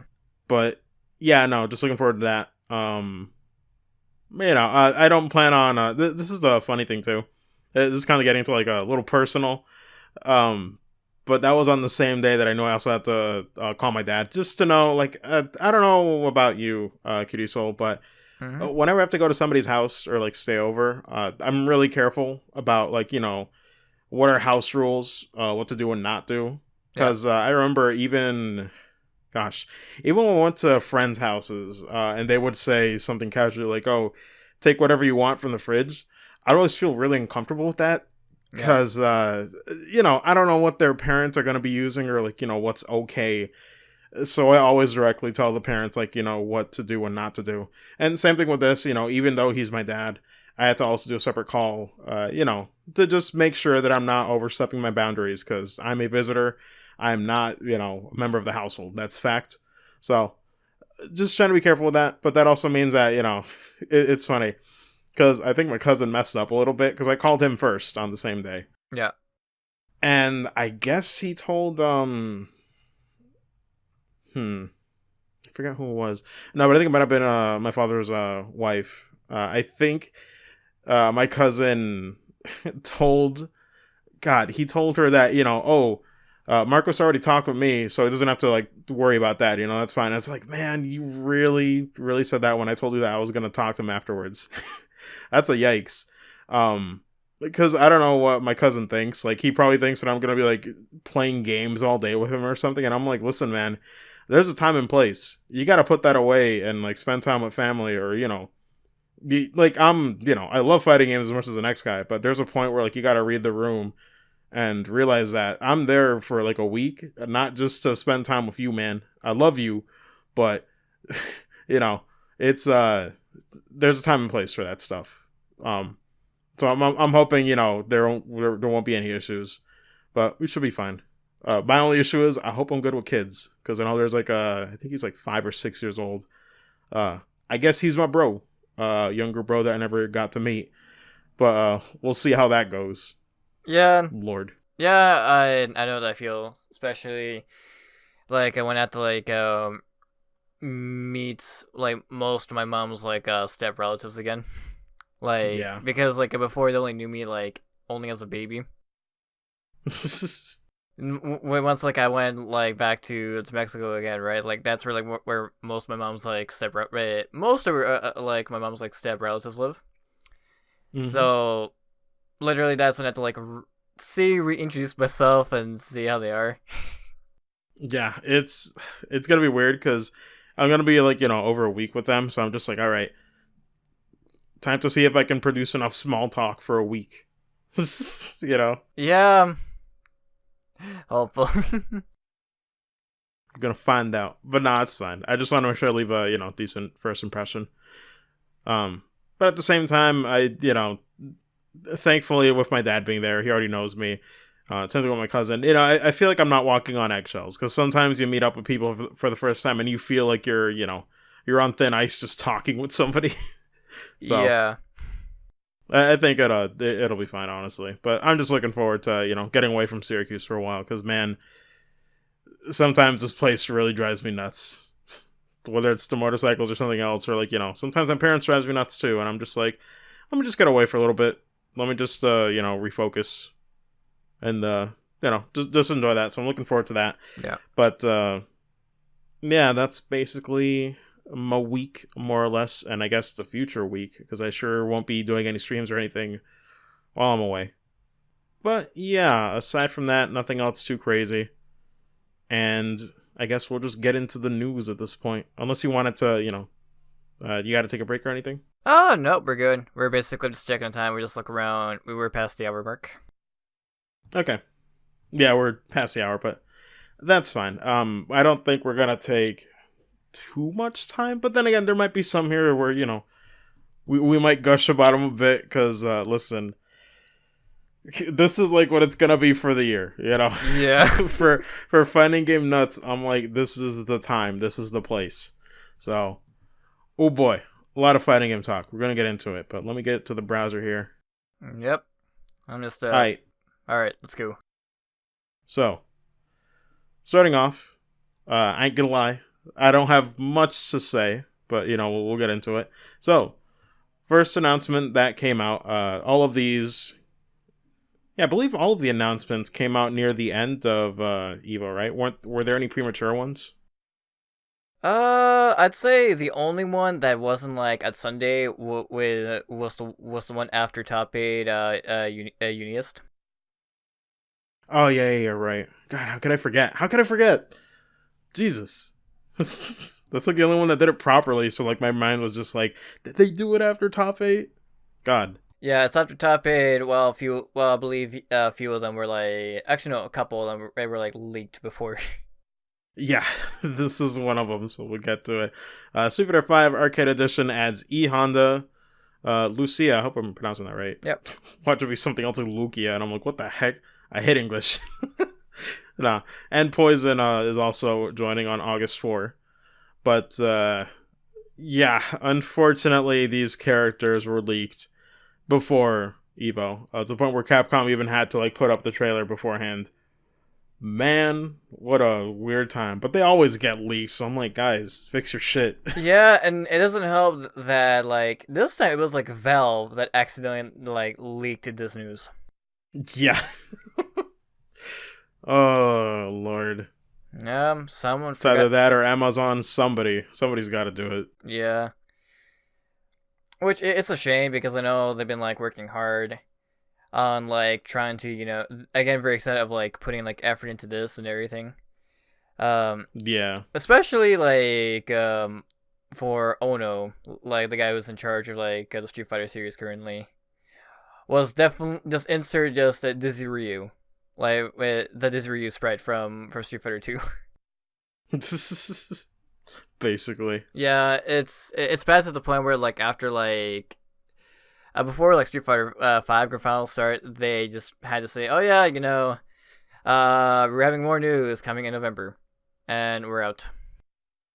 That's it. Yeah. God, and this was definitely, out of all the announcements, even if it wasn't leaked, this definitely would have been the weakest announcement out of all of them. Because man, other companies brought some fucking heat.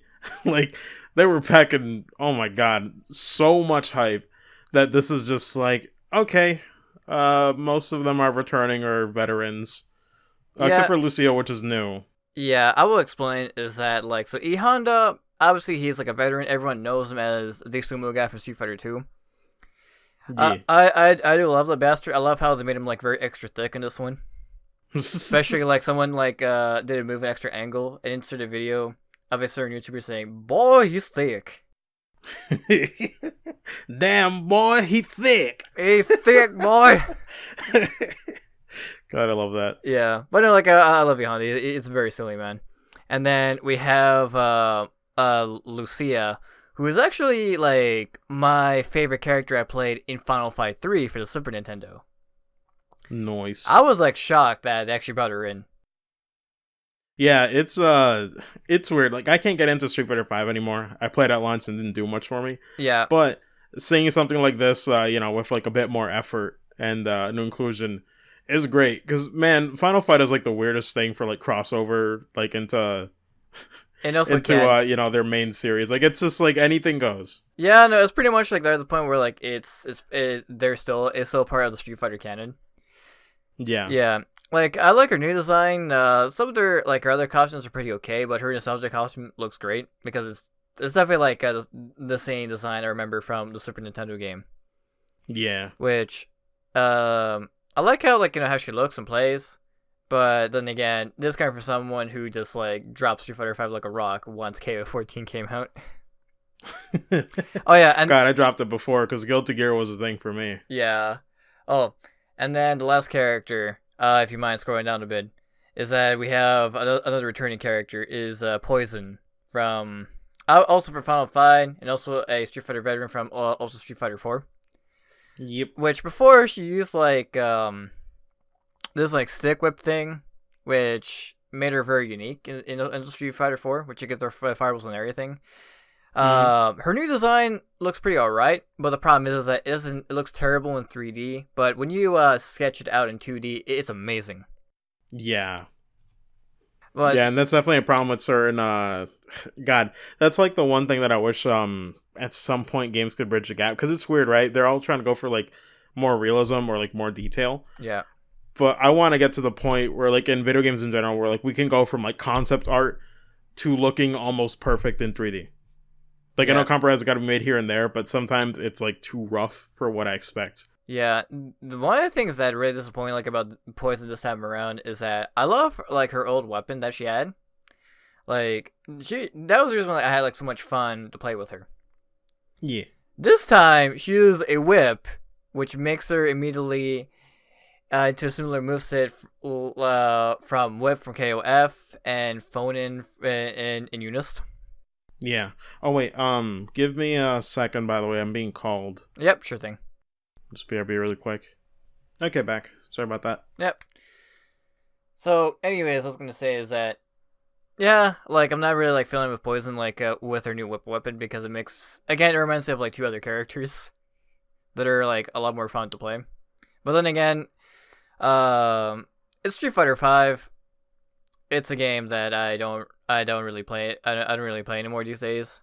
Especially how I mentioned like how a couple players were they were in the tournament for this year's EVO and just dropped it for Perceptual instead. I'm like, oh, that's cool. Semi Shodan is out. See you later. Yeah. God, that's the thing though. Yeah, I forgot to mention. So I guess the other thing I did in the week was like BlazBlue, really quick. Yeah. I won't really get into it since now we're in the news portion. But, it reminded me too of just like, I'd love to play that game more, like, try to like figure stuff out. But at the same time, it's like, there's already so many options for fighting games that, there's certain franchises that I just skipped out on, their more recent releases. So that's just how it goes. Nowadays, thankfully, we have so many options that you don't have to, kind of deal with franchises if you don't like them or what they're doing at the moment. So Street Fighter 5 for me, it's like, that's cool. Never gonna play it though. Never gonna go back. I'm just not interested, like you said. Yeah. With that being said though, I will give bonus points to Lucia's English voice actress. I don't know if they gave her an accent in Japanese as well. But I do always have a soft spot for, I guess you consider Brooklyn or Jersey, but I freaking love that accent every time. God, I mean, I'm already biased towards Lapras as it is, but I always love that accent. Oh my god. But that's cool. I just love that little bit of personality to these characters, so it's neat. Cool. But moving on. This one I put on because maybe you might have something to say about it, because I know you have more history with the company than I do. Yeah. But this one's not EVO specifically. But apparently SNK to announce new Neo Geo hardware soon. There isn't like anything major. They're just basically TLDR saying it's gonna be really good, you guys, top of the line, Yeah. But I don't think they've said anything about like. I'm assuming it's gonna be like HD at least, but I'm like, I don't know if that means that there's gonna be like new games made for it, or if it's just gonna be a way to play the retro games in a different way. That's Well, not the mini. yeah. Oh, the only thing I can say about this, I remember like they teased this when they were having a stockholder meeting in South Korea.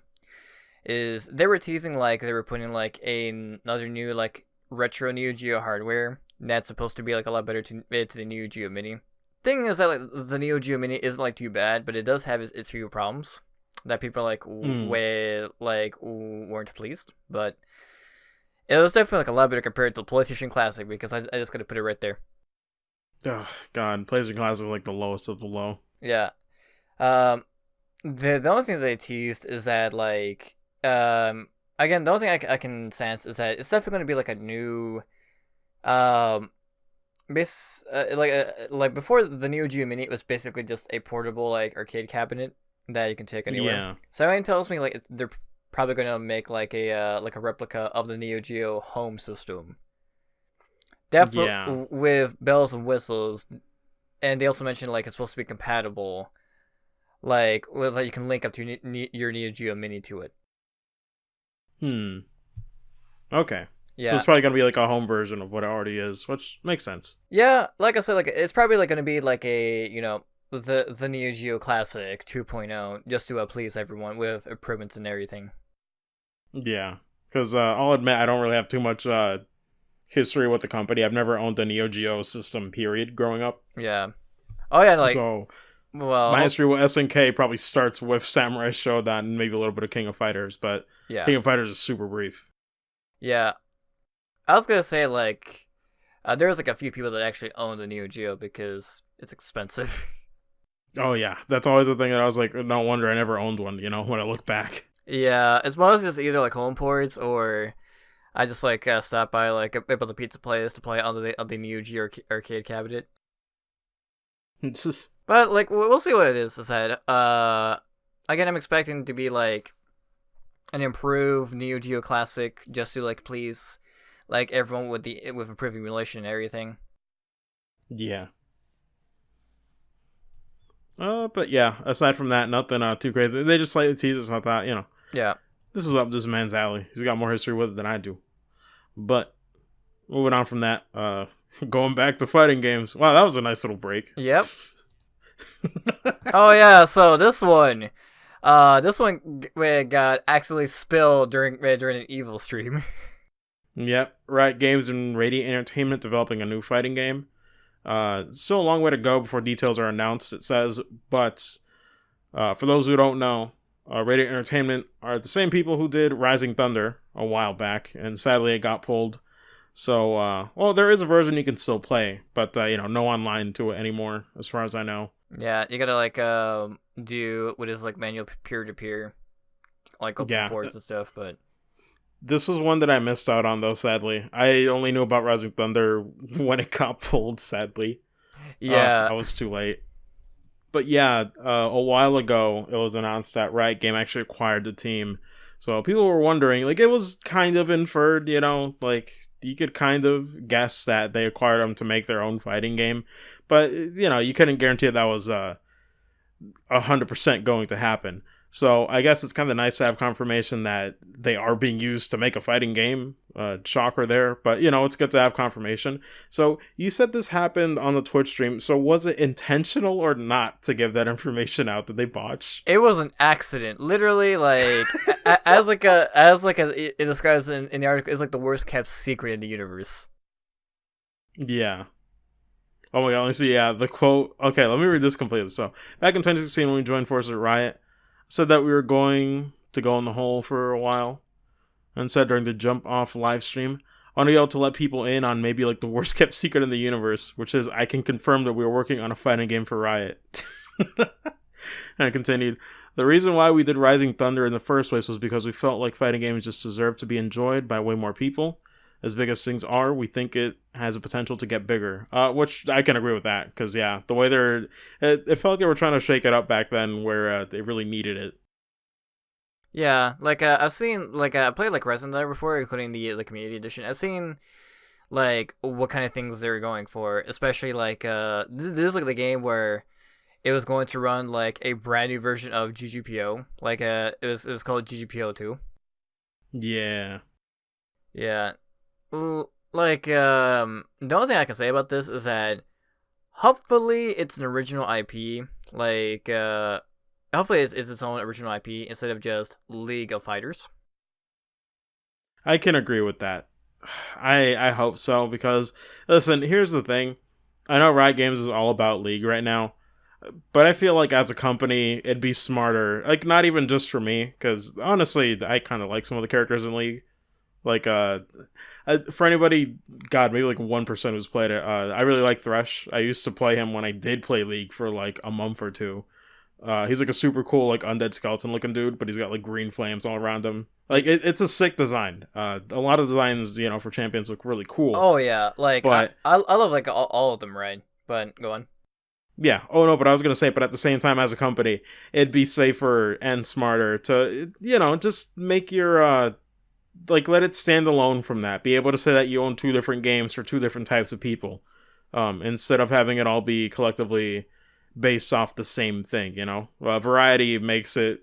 I don't know. It makes the company stand out more. So Yeah. I think it'd be a better idea to do that. Honestly. Yeah. Like hopefully like it's a fun game because again just like a little something for me personally is that anytime like last time like I went to the previous cons over here, I was just getting really sick of just seeing people just seeing a lot of like League of Legends stuff over here. Yeah, it's inescapable. Yeah, because I get like the majority of like acquaintances that I made over the years, like it's guaranteed they will like play League like at some point. At some point, yeah. God. I remember the reason I pulled out of League was just that, man, I couldn't see myself doing ranked, and when I played with friends, they were taking it too seriously. So I was just like, man, this is just kind of awkward. I'm done with this. Yeah. Then again, like a MOBA is just a whole new language for me that I will never get. Yeah, no, even when I played, I still didn't quite understand. It's just not for me. Yeah. So what's Um, next on the news docket? yeah, nothing really crazy, honestly. I just put it in for shits and giggles because I remember we were so like unenthused. Oh wait, no, sorry. It's later on. Okay, it's like two after this. This one actually is interesting, so I take that back. But yeah, Dragon Quest XI demo announced. So this one was weird because I don't know if I should check the eShop because I think this is just announced for Japan. But apparently there's a demo that's gonna have. Oh, sorry. Go ahead. Oh no, go ahead. But yeah, no. Just the article saying that it's a demo for the Dragon Quest XI port that's coming to the Switch. You can get some bonuses for completing it that will carry over into the main game, which is nice. But I really would have liked to check it out myself, because it'd be nice to download it before the vacation. Maybe like get a little taste of what Dragon Quest is about. Maybe like talk about it on Twitter or something. Just like give a little first impressions from like a demo. Which, granted, the thing with demos is like I hope you didn't pick a place that spoils a lot. Yeah. Because that's always a worry. But it's just a cool little thing. They didn't really need to do this so close to release, but I guess it's smart. Yep. Sadly, is that it's Japan only. So, but hopefully, like once closer to release, we might be able to get it. But one thing I'll point out is that we're getting a cool new bonus costume for one of the characters. Yeah. Which is drawn by one of the artists from Fairy Tail. Okay. Yeah. Oh shit! Knocked my table. I mean, all I gotta say is it sure is an outfit. It's a pretty cool outfit. I hope your ladies love it. God. Okay, but man, again, short little break in between, and I'm just doing these in like releasers, or like in order of like releases for the articles. Yep. It's just funny how it works like this. So, oh boy. All right, here we go. So. Oh boy, strap in, people. Yeah. Under Night in Birth, XE latest. I don't know how you say it. CL-R. All you gotta know is that we call it Or their UniClear. opening bracket, close bracket. Yeah, but we're just gonna call it UniClear for simplicity, because oh my god. Uh, yo, I'm saying EXE. They'd be like executable. Damn it! Like somebody in there, somebody knows. No. But oh my god. So yeah, this is the one that we were mentioning where after top 8 for Under Night, they announced UniClear, and oh my god, we talked about this before. When it was, I think it was rated in a certain region. Yeah, it was just like rated in Taiwan. Yeah, so that was like the first little rumblings we heard, and already lost my shit back then. But seeing that trailer makes me lose my shit all over again. Because, oh my lord, it's finally happening and it's coming out next year. It is a great time to be a fighting game fan, and I'm probably going to say that more times as we keep talking about these articles. Yep. Oh my lord. It's just, it's phenomenal. You know, like they've already announced a new character, but everybody has completely new moves. I think even, I gotta look at the trailer again. Yes. Like as it's going on. I think the HUD is slightly different too, but maybe I'm crazy. Yeah, we're just like watching the trailer right now. Is that no? Like the HUD is still similar, like Unis. Yeah, relatively the same. But we do know is that we have new moves. We have like over 1,000 balance changes, which all you Enkidu mains should be happy to get like Enkidu buffs. God, pretty much. And then obviously like we have like a new stage along with a new character named Lundrika, which a little fun fact is that he was actually data mined in Unist, and we're supposed to be getting him as DLC for Unist. Yeah, this like before this trailer dropped and we were watching live, Cutie Soul mentioned it, and sure enough, he's the one that they announced at the end of the trailer, which is nuts. That is like the one of the two things that happened. Like I talk about something and it happens. Like look at this dude. Is that he has like a scepter. He uses ice powers, very similar to like Jin Kizuragi and BlazBlue. And the cool thing is that like his force function, like his BC, is just a straight up DP, and he has like the same like infinite like ultimate move like Aurier, where he just puts in the cross except with ice. And what? God, it's nuts, and I was wondering why it looks so similar. Yeah, but yeah, you can go into it afterwards. But I was just like, man, what was up with that? That was like the weirdest part of the trailer for me was how similar they looked. Yeah, it was because like shouts to like one of the Twitter accounts that love to mention about like Under Night lore and history, especially with development stuff. They said that like originally Lundrika was going to be Aurier before Aurier ever existed. Yep. So originally he was gonna have like a pet and a coffin thing, but the pet system like went to another character. While for Lundrek, for like quote unquote male Ori himself became like Ori as we know, just to even out the female and male ratio. Yeah, which is interesting because that's like the first I've heard of like trying to keep a ratio that tight to the point where like a design gets scrapped. Because I don't know, that was like a thing that most fighting game developers focus on. Because usually when I look at the rosters, they look unbalanced to me. Like BlazBlue has like way more females than males, for example. Yeah. Guilty Gear seems pretty even. Yeah. And but it feels like it has more males still. Yeah, and DOA, well, you already know like what the ratio is like. Yeah. Yeah. What's interesting is that this is actually the second time I heard about that. Is the first time is with the development of Samsha, where we're gonna get like a male character, but instead they opted for Darlie to be put in for more female characters. Oh, nice! I didn't know about that. Yeah. Which is great though, because Darlie is she's like a new fan favorite. Oh my god, forget it. Everyone loves her. Yeah, literally like her and like Yashima are like the fair of the newcomers. But basically, back to UniClear is, basically like the cool thing is that if you look closely at his ultimate and some of the moves that he has, he still has like the slashing move, like when he was originally going to be like a rapier user, and the ultimate you can tell he was going to be like Aurier. And the funniest part is that like. The Twitter artist, like one of our favorite like fan artists on Twitter, Chisu. I just call her like I think it's Chisu. Yeah. Yeah. Not surprised has been drawing a lot of Lundreka because I wonder why. I wonder why. Jeez. No, that's great though. I'm super looking forward to this. Like day 1, day 0, I'll be there. Oh my Yes, god. I'm super excited to see like what are the changes, what are the new moves. Can't wait for it to play as buff Enkidu. Yeah, and dude, the best part is too is that the Taiwan listing that was leaked was for a Switch release. Yeah. By the way, so that means that Under Night is all. Oh my god, like 100% gonna be on Switch too. Oh my god, I can actually learn this game.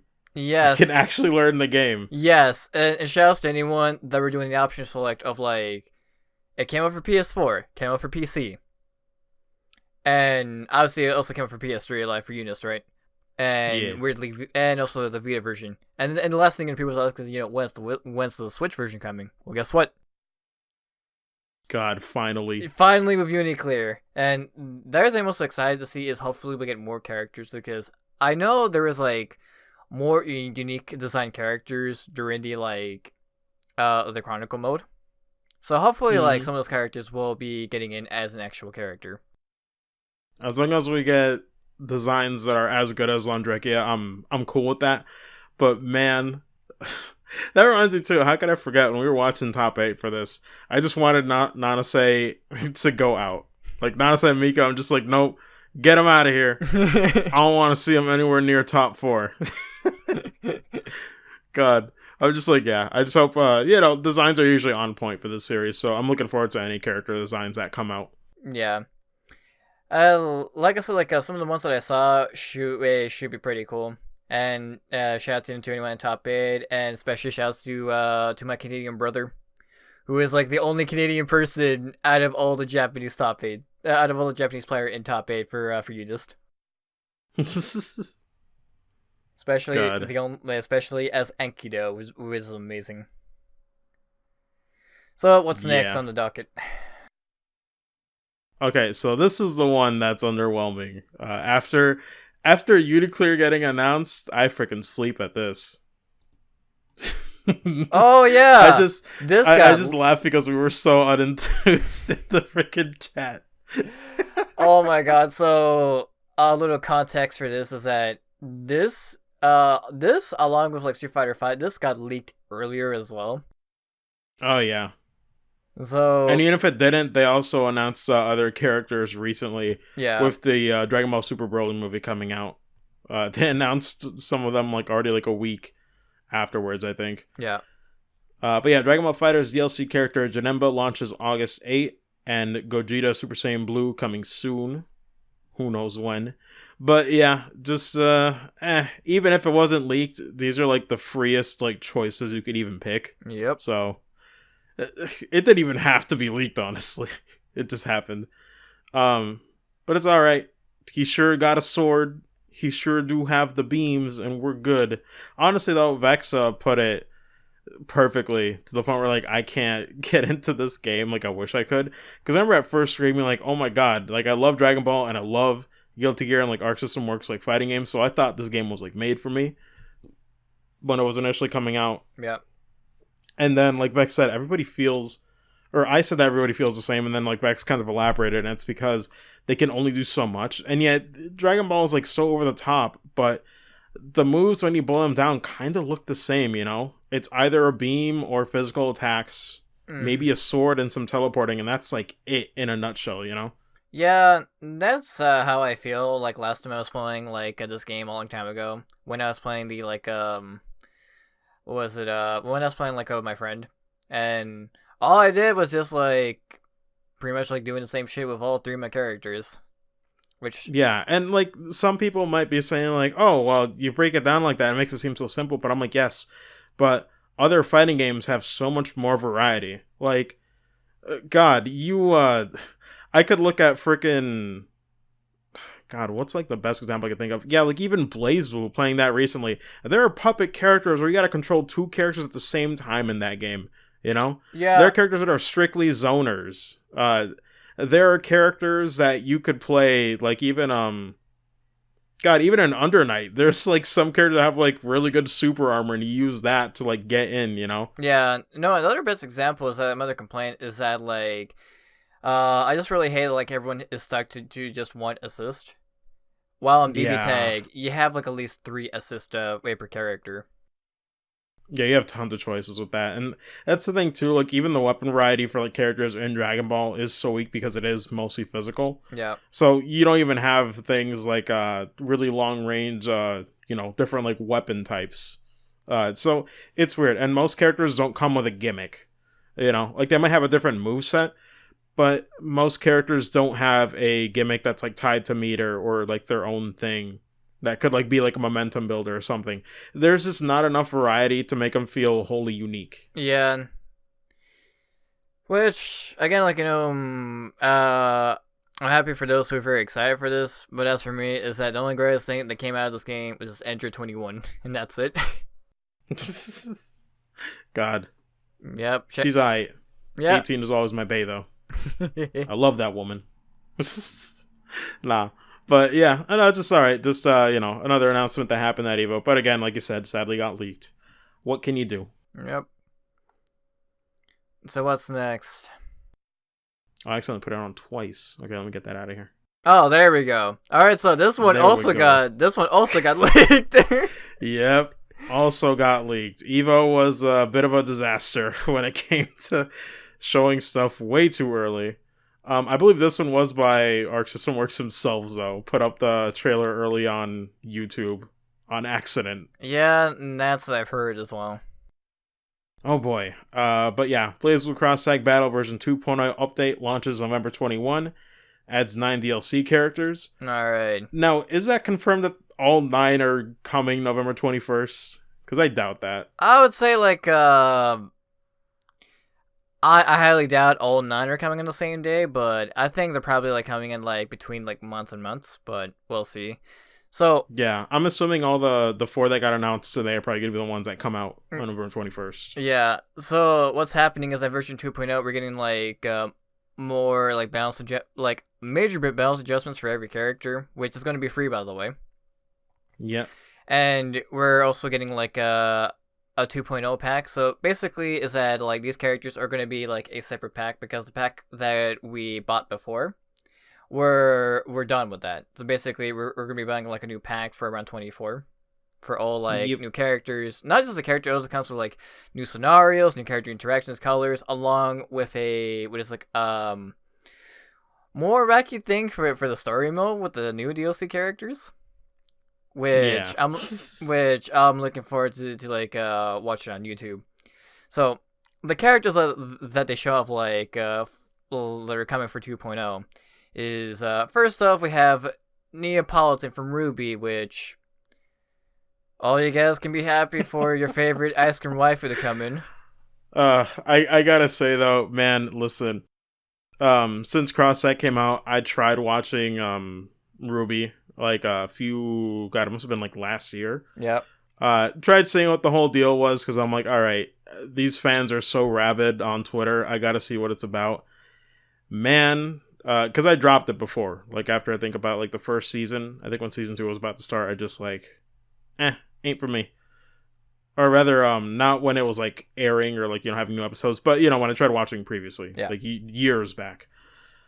God, got around to like season 3 or 4, and no, I got to season 4, and still don't get it.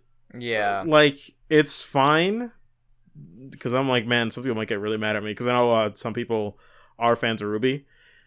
It's fine. I just have to accept that it's not for me. Yeah. Because people have said that the first 3 seasons are some of the best, and it still didn't really do much for me. The fight scenes are cool, but I feel like I could watch a compilation of that on YouTube and call it a day. Yeah. You know what I mean? If I want to do that. But the plot itself and the characters, it just doesn't do anything for me. Yeah.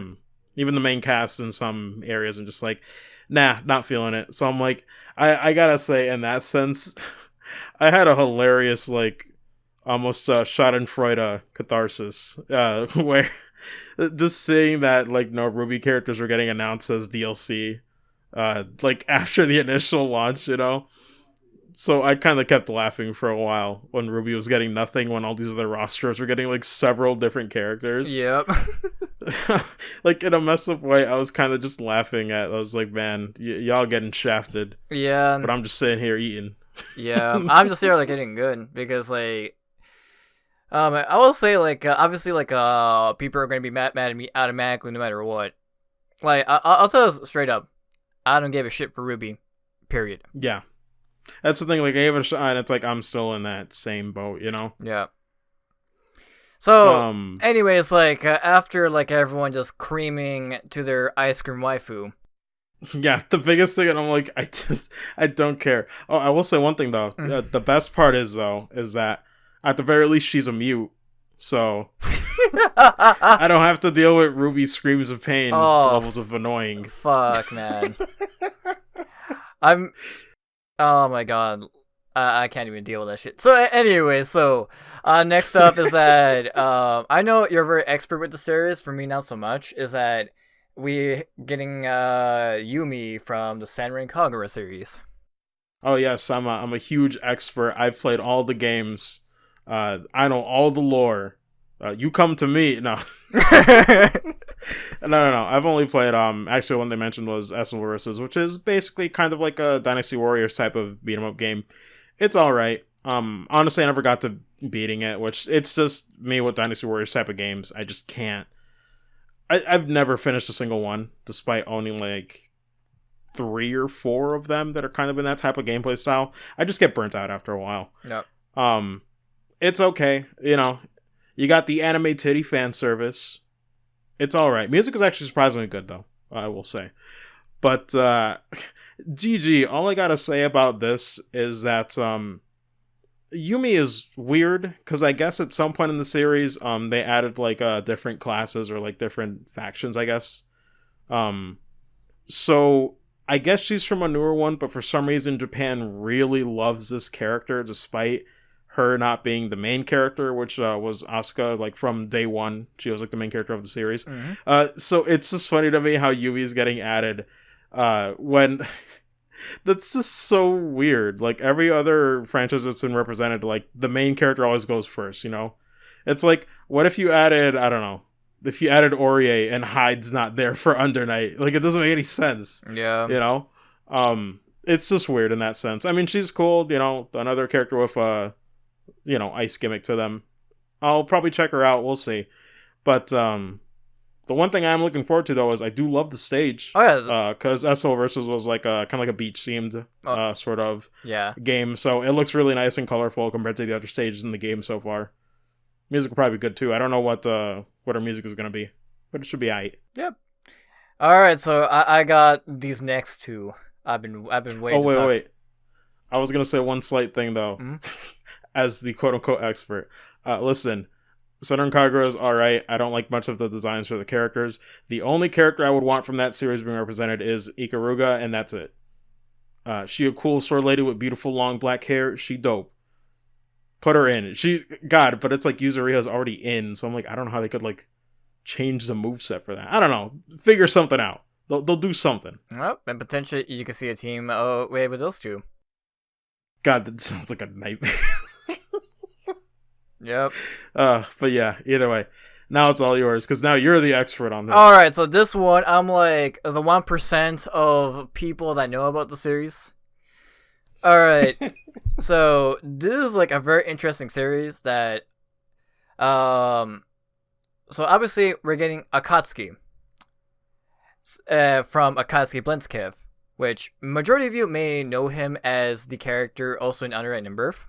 Which, fun fact, he is like technically as a guest character along with Elton from Melty in Under Night. Yeah, which I was gonna say, like he was the first one that I picked when I checked out the roster for Under Night, and then switched to Lene afterwards. But it's funny because I was about to say, man, sadly no Under Night characters in this one. I'm like, asterisk with Akatsuki right here.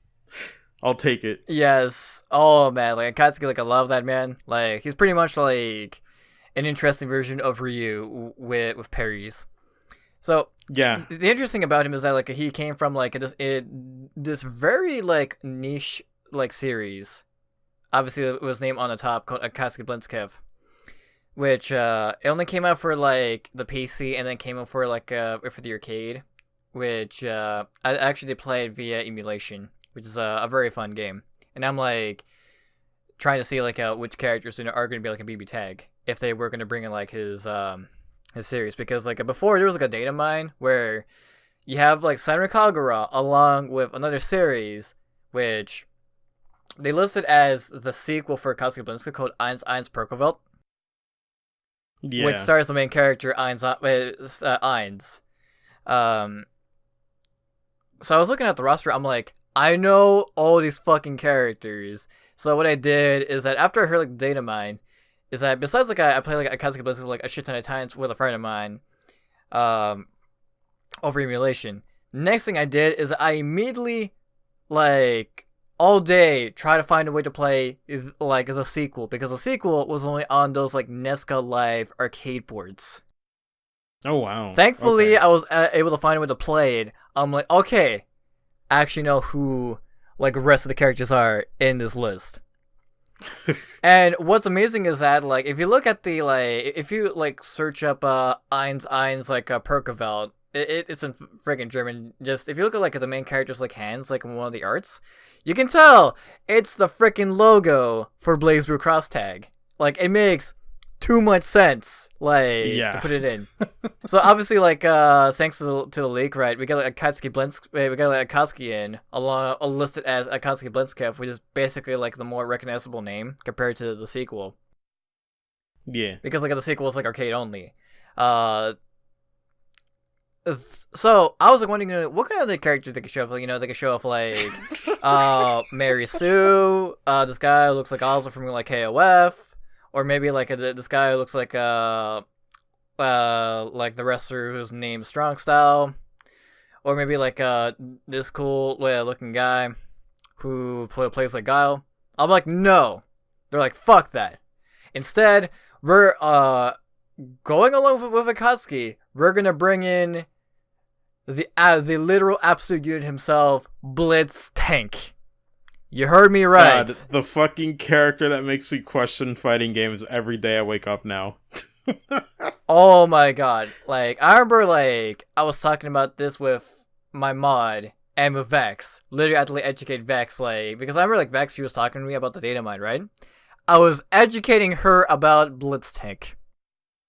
Oh my lord. And let me tell you, this is that Blitz Tank is, like, one of my favorite fighting and character designs ever, like in every fighting game ever, is that all you gotta know is that it's a giant tank with a freaking Skeletor like skull like on the tip, like a small head too. It's not even like a it's like, oh my god, like literally like the part where like it might shoot like a missile or something. Yes, or like what have you. Like it just has a little skull on top. And looks like it's a big ass neck on a tank. Yes, and the funniest part is that anytime, like, if you look at Blitz Tank, you would think it's either a Photoshop or something that's like that only happens in Mugen, like something. It's glorious. It looks like it's like either Mugen or if you watch like Salty Bed. Fuck, is that I am so happy that like they put. Like, the first character they chose to go along with Akatsuki to represent this niche series is freaking Blitz Tank. Because they knew this guy was going to get what the fucks from everyone. And especially... I'm like, literally... Oh, I was going to say, this is literally the character that sold me on the season pass. Because now, like, already 9 characters for 25 isn't bad, honestly. Yeah. The pricing is, like, pretty fair. But, like, just for the moment of, like, playing...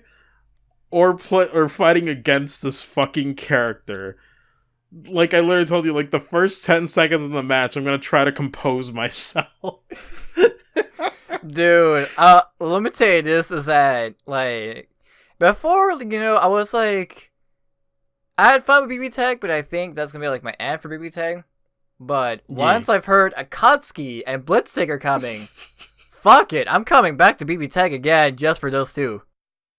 God, yeah, like, now that there's, like, so many other franchises that are coming in, like, who even knows what the other characters for, like, out of the 9 here are gonna be, but this is, like, fucking nuts. Like, they just don't care. Yeah. Like, Cross-Tag is gonna be the biggest, like, what the fuck for, like, fighting game crossovers, man. I know, and here's the thing, I'm excited for, like, tournaments that they're gonna rock for this tank. Like, here's the thing: is that I told Vax, but like many months ago before the reveal Blitztank, is that when Blitztank gets in, he is going to get memed. He is designed for memes. Yep. I saw that cursed edit last night where they put the fucking New York hat on Blitztank with the big ass Tims on the treadmill. And the funniest part is that like there's like a couple of like people on Twitter said, "Well, it looks like my Photoshop image is now a reality." God, it's fucking nuts. Fuck, dude. Like, I'm excited to just play Blitztank. Like, I know you're gonna say that it's just a tank with a skull. No. You have, like, listen, if you have not seen a single image of this fucking thing, go look it up right now. Literally, just right now. Just look up Blitztank combo. You will thank me later. Oh my god. It is the most absurd, beautiful thing I've ever seen in my life. Dude. And I love how, like, for Akatsuki, you can tell that, like, they took some assets from Undernight because it's, like, super fast, like, to make.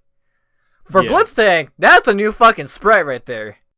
Yeah, that's nuts. Like, I saw comparisons, I was like, wait, oh my god, that's so much better.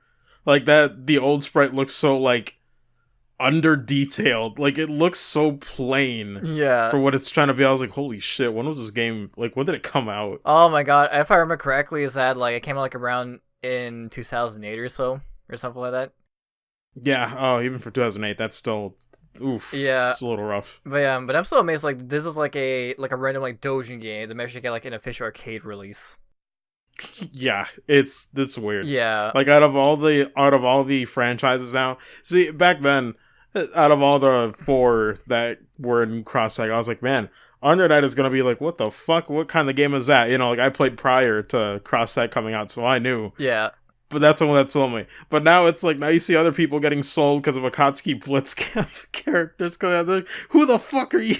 Yes, literally that's everyone. Great. Dude. Literally get hyped for the nobodies. I love this. I know. Dude, you should have seen Max just like going, what the fuck? Like, I saw, I couldn't stop laughing. Like, he was like silently laughing, like just like a small bit in between. He's just like, wait. Seriously, like, it's like you see like the lines forming in his brain. It's just like, are you serious? Yes. Oh my god. Like, fuck. I also love, literally, like, I remember, like, when this got leaked, is that, like, any of you that follow me on Twitter, I do not apologize. I was just me just spamming your entire timeline with, like, Blitztank memes. Because I was ready for them. I was gonna retweet them all. But God. But last thing I will say before we move on is that, one thing I hope is that I hope we get, so you know how like the last color for these characters is like a reference, right? You know, like, yeah. You know how with Nato Kuragane it's like Rock Howard, some of them are like Steven Universe colors, other stuff, right? For Blitztank, I'm gonna be so fucking sad if they don't put in a fucking obvious Skeletor palette for his last color. Oh my god, they'd have to. They'd have to. They have to, man, because if they don't, then I'm gonna cry, dude. And pretty much. And the second last thing is that Arxis, like whoever who's in charge with the Akatsuki like license right here, please re-release both Akatsuki Blitzcamp and its sequel on Steam, please. Just so people can know more about this niche series right here. That only on Steam. I wouldn't say go for PS4 and Switch because I don't know if it'd sell that much. But test the waters. Put it on Steam. Yeah. Because I know it's like super niche. Like Under Night feels obscure, but this is just like, damn. Well, Under Night isn't obscure anymore now that it's at EVO. Now more people kind of know that it exists. Yeah, but for this series right here, it's only like, I'm like one of the 1% of people that know about it. Yeah. I didn't know about it because I thought Akatsuki was a completely new character for Under Night. Yeah. You know, I'm that person. But now you know, it's like he's actually a guest character from his own series that's like not well known. Yeah. No, but that's cool though. I'm excited for basically 3 out of 4 of these. Neapolitan can just go somewhere. Yeah, you just go stare at the wall. I'm just laughing. Once again, it's just, what a time to be alive, where the one that everyone freaks out about, I couldn't care less. Oh god. But it's just glorious. Blitztank broke the internet on that day, and it was the greatest fucking thing to see Twitter. And we're just freaking out. Yes. I am ready for BB Tank next year, David. God, looking forward to it. Well, actually, November, but Oh, soon yeah. enough. Oh my god. Yeah. Alright. So, this one's a bit short. Yep. Well, it's gonna be short for one part, and then it's gonna be just like, what the fuck? But Soul Calibur 6 also had announcements happening near the end of EVO. So Soul Calibur 6 DLC character Cassandra launches August 5. She's already out. Yep. Haven't played her at all, but maybe it's someone I could check her out. But Season Pass 2 was also announced, featuring Haomaru from Samurai Showdown. Holy shit. What planet am I on where like the things that I enjoy are just showing up in other things that I enjoy? Like this is some bullshit fantasy land. When I saw this announcement, man, I was like, you literally picked the one that I would want. I know. I'm like, it's crazy. Like, I remember like wait, I think it's like a Okaba or Kabe, or well, basically the director of Soul Calibur 6. He actually like just said in a tweet is that they were lucky to get greenlit for a second season. Man, yeah, what was the history with that? Like, is it just that it didn't sell enough? No, I know, like, I saw that tweet too. Well, basically, like, from what I remember, is that, again, don't quote me on this, is that the game actually sold well. The only problem is that it's just Namco, they weren't sounding that the game sold well. Yeah. But it still sold well enough, to get a second season greenlit. And what's more impressive is that like he quickly just like contacted SNK to see if he can borrow like a character, right? And they were super fast about it as well. Yeah, because SNK, I've definitely noticed over like the last few years, despite not knowing the company, when it comes to crossovers, they will always say yes. I can't think of a time where they've said no, because I'm like, you got Terry and fighting EX Lair. Oh my lord, you have friggin' like Geese Howard and Tekken 7. Yeah, Geese and Tekken. Oh my god, like they're everywhere. Like every fighting game, I feel almost has like a SNK character in them now. It's gonna get to that point. Yeah, where again, like they will reach the milestone once like an SNK character reaches into Smash Brothers. But God, that'd be nuts. Yeah, so back to it is that like so they show off like the Cassandra trailer, which actually they play some of her like. She's actually very fun. She actually has like an interesting gimmick where she actually can buff herself with lightning, which grants her like a stronger a stronger super to do, along with like having stronger normals and everything. But okay, basically like she is like a very fun character. Like they because like I remember she was like fun on Soul Calibur 2, but they actually made her extra fun like this time around. They gave her like so much new shit. You can even like do like a shield toss with her, dude. Yeah, I saw some of that. It looked kind of nuts. Yeah, I definitely got to check her out because she wasn't my my main in Soul Calibur 2, but I remember back in the day, the reason I found out about Soul Calibur 2 was with a GameCube demo or like a preview disc that they had whenever you bought one. Yeah. And the demo that was for Soul Calibur 2 only had 2 playable characters. It had Cassandra and Nightmare. Yeah. So I played the hell out of that demo and I played both. So like the point where I knew their movesets. And it was fun. But yeah, definitely want to check her out at some point. Yeah, and also looking forward to like with season 2 is that like season 2 is actually going to be bringing in like a lot more changes and new systems, which hopefully will breathe like new life into the game. Yeah. Like it's like you said, it sucks that they almost barely didn't have one, but I understand. I can't really get mad because I know like, oh my god, I was waiting years for a new Soul Calibur game to come out. After 5 left such a bad taste in my mouth. Yeah, same. I just wanted something. I needed a cleanser like so bad. And they did this game right, regardless of what Namco thinks and like if it hasn't like sold well enough. Yeah.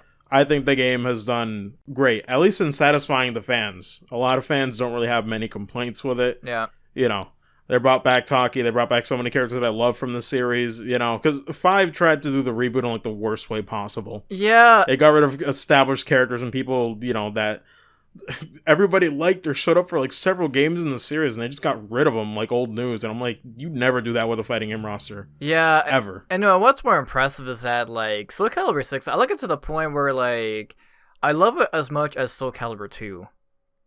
Yeah.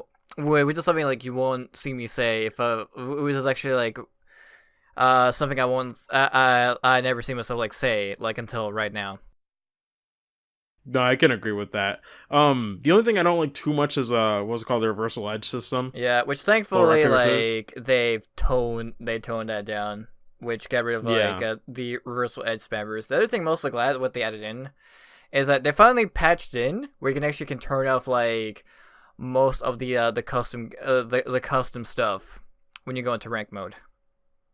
Because oh, thank God. Yeah, because I know that was a huge deal.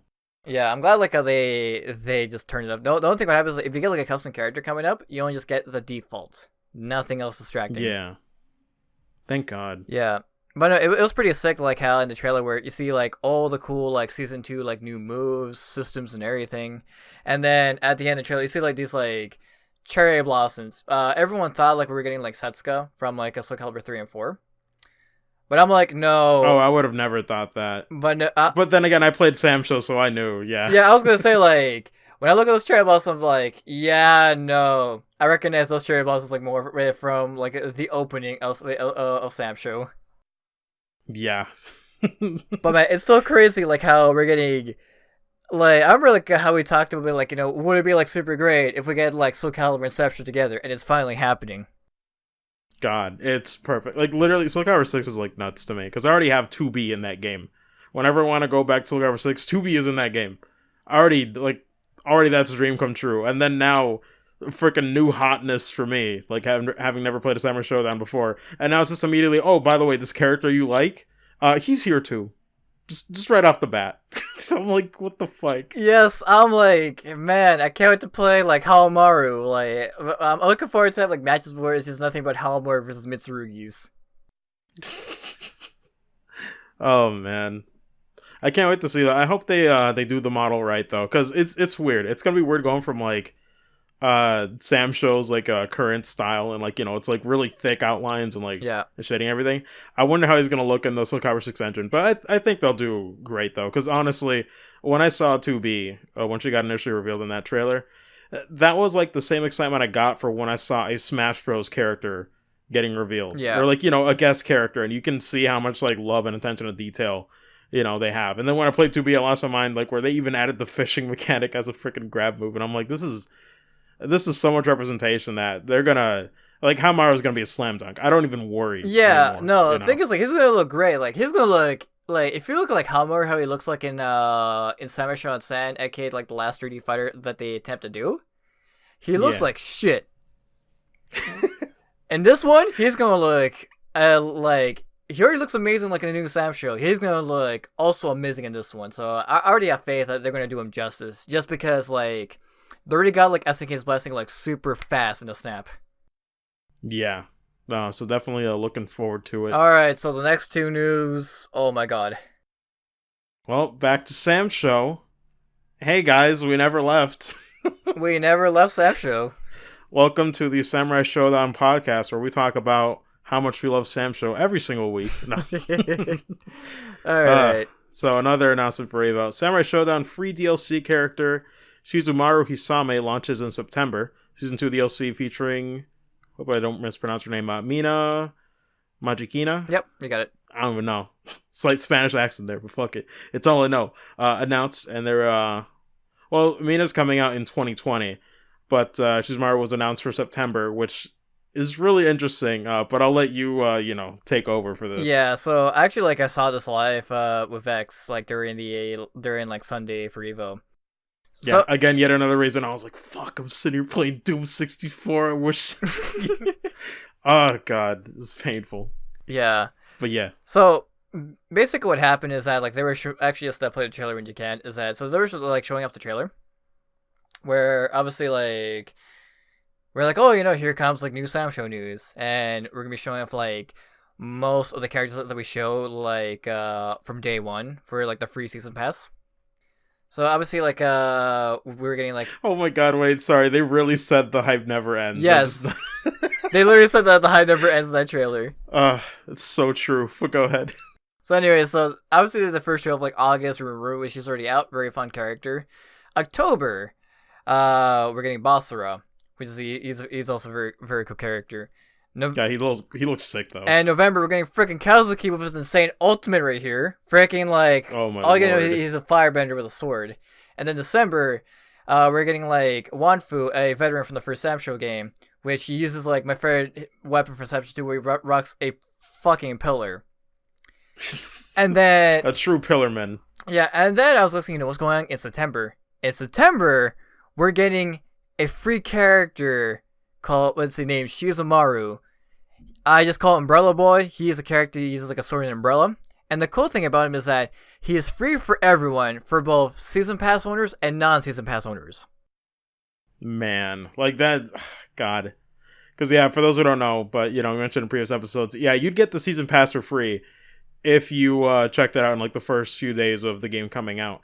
If you missed it, you know, you're gonna have to pay up. Yeah. But it was a really generous, you know, effort. And then seeing stuff like this is like they're still like super humble and generous about what they have. And my God, it's a really nice incentive. And again, this character's completely free for everybody. Yeah, literally free for everyone, even including a stage as well, which is insane. And yep. Like I said, like if you're like one of those like, or just like just picked up some show from all the hype and stuff, like guess what, you're getting like at least a free thing coming soon, especially next month, which is insane. Yeah, and then like that's a crazy part too, because I was gonna say initially it was like one character every 2 months, it looked like, right? Like Wanfu wasn't until like February of next year. Yeah, originally it was gonna be 2 months, but instead they actually moved it to like one character a month until December. Yeah, which is insane. I've never seen a release schedule change that dramatically, you know? Yeah. But I think it's because the game is so simple by nature, and not to say they don't have to balance stuff, of course, but the fact that they don't have to worry about, you know, more context for some of these moves means that they can probably put them out faster than most other, you know, fighting game character development, like for most other games. Yeah. It's insane, like how they did that, and what's more bananas is that like they immediately announced season 2 for next year. Yeah, I couldn't believe it's like oh my God, like I'm so freaking happy because I love this game to death because I embrace death. But God, it makes me so happy that not only is it every single month I have something to look forward to, because I can't stop playing this game as it is. Oh my God, like going on this trip, I'm just like, I just want to go back and play Sam Show. But that's why I hope my cousin likes it, because then I can play Sam Show there and I can get my fix. I don't have a problem, man. You got a problem. But yeah, no, because I remember like how like you, me, and Vex, we were constantly discussing. We were hoping like it gets at least like more seasons, and guess what? They gave us like another season. Yeah, and God, and it like just came out, but it's like that's absolutely wild. Yeah, and the first character we're getting like with the second season is Mina Mashikina. She was like the winner from this character popularity poll that SNK held like for the Genki magazine in Japan. Mm-hmm. And first place was Mina, and second place was fuck, I just call her just Cranebird, just the maid waifu that everyone loves that never plays Sam Show. which I yeah, I wouldn't know. Maybe you could like send me an image or something on like DMs later. Hold on, let me start quickly just checking. But basically, the point is that like Mina, you know, she's a pretty cool character. The interesting thing about her is that she is the only character that I know that is an archer character. Oh, okay. And let me tell you is that we're going to have to be training a lot for matches with her because she is super scary. Yeah, because I'm gonna have to enjoy the game while I can. Yeah, because like her normals is just fire. It's just like her arrows all the way. No way. Yes.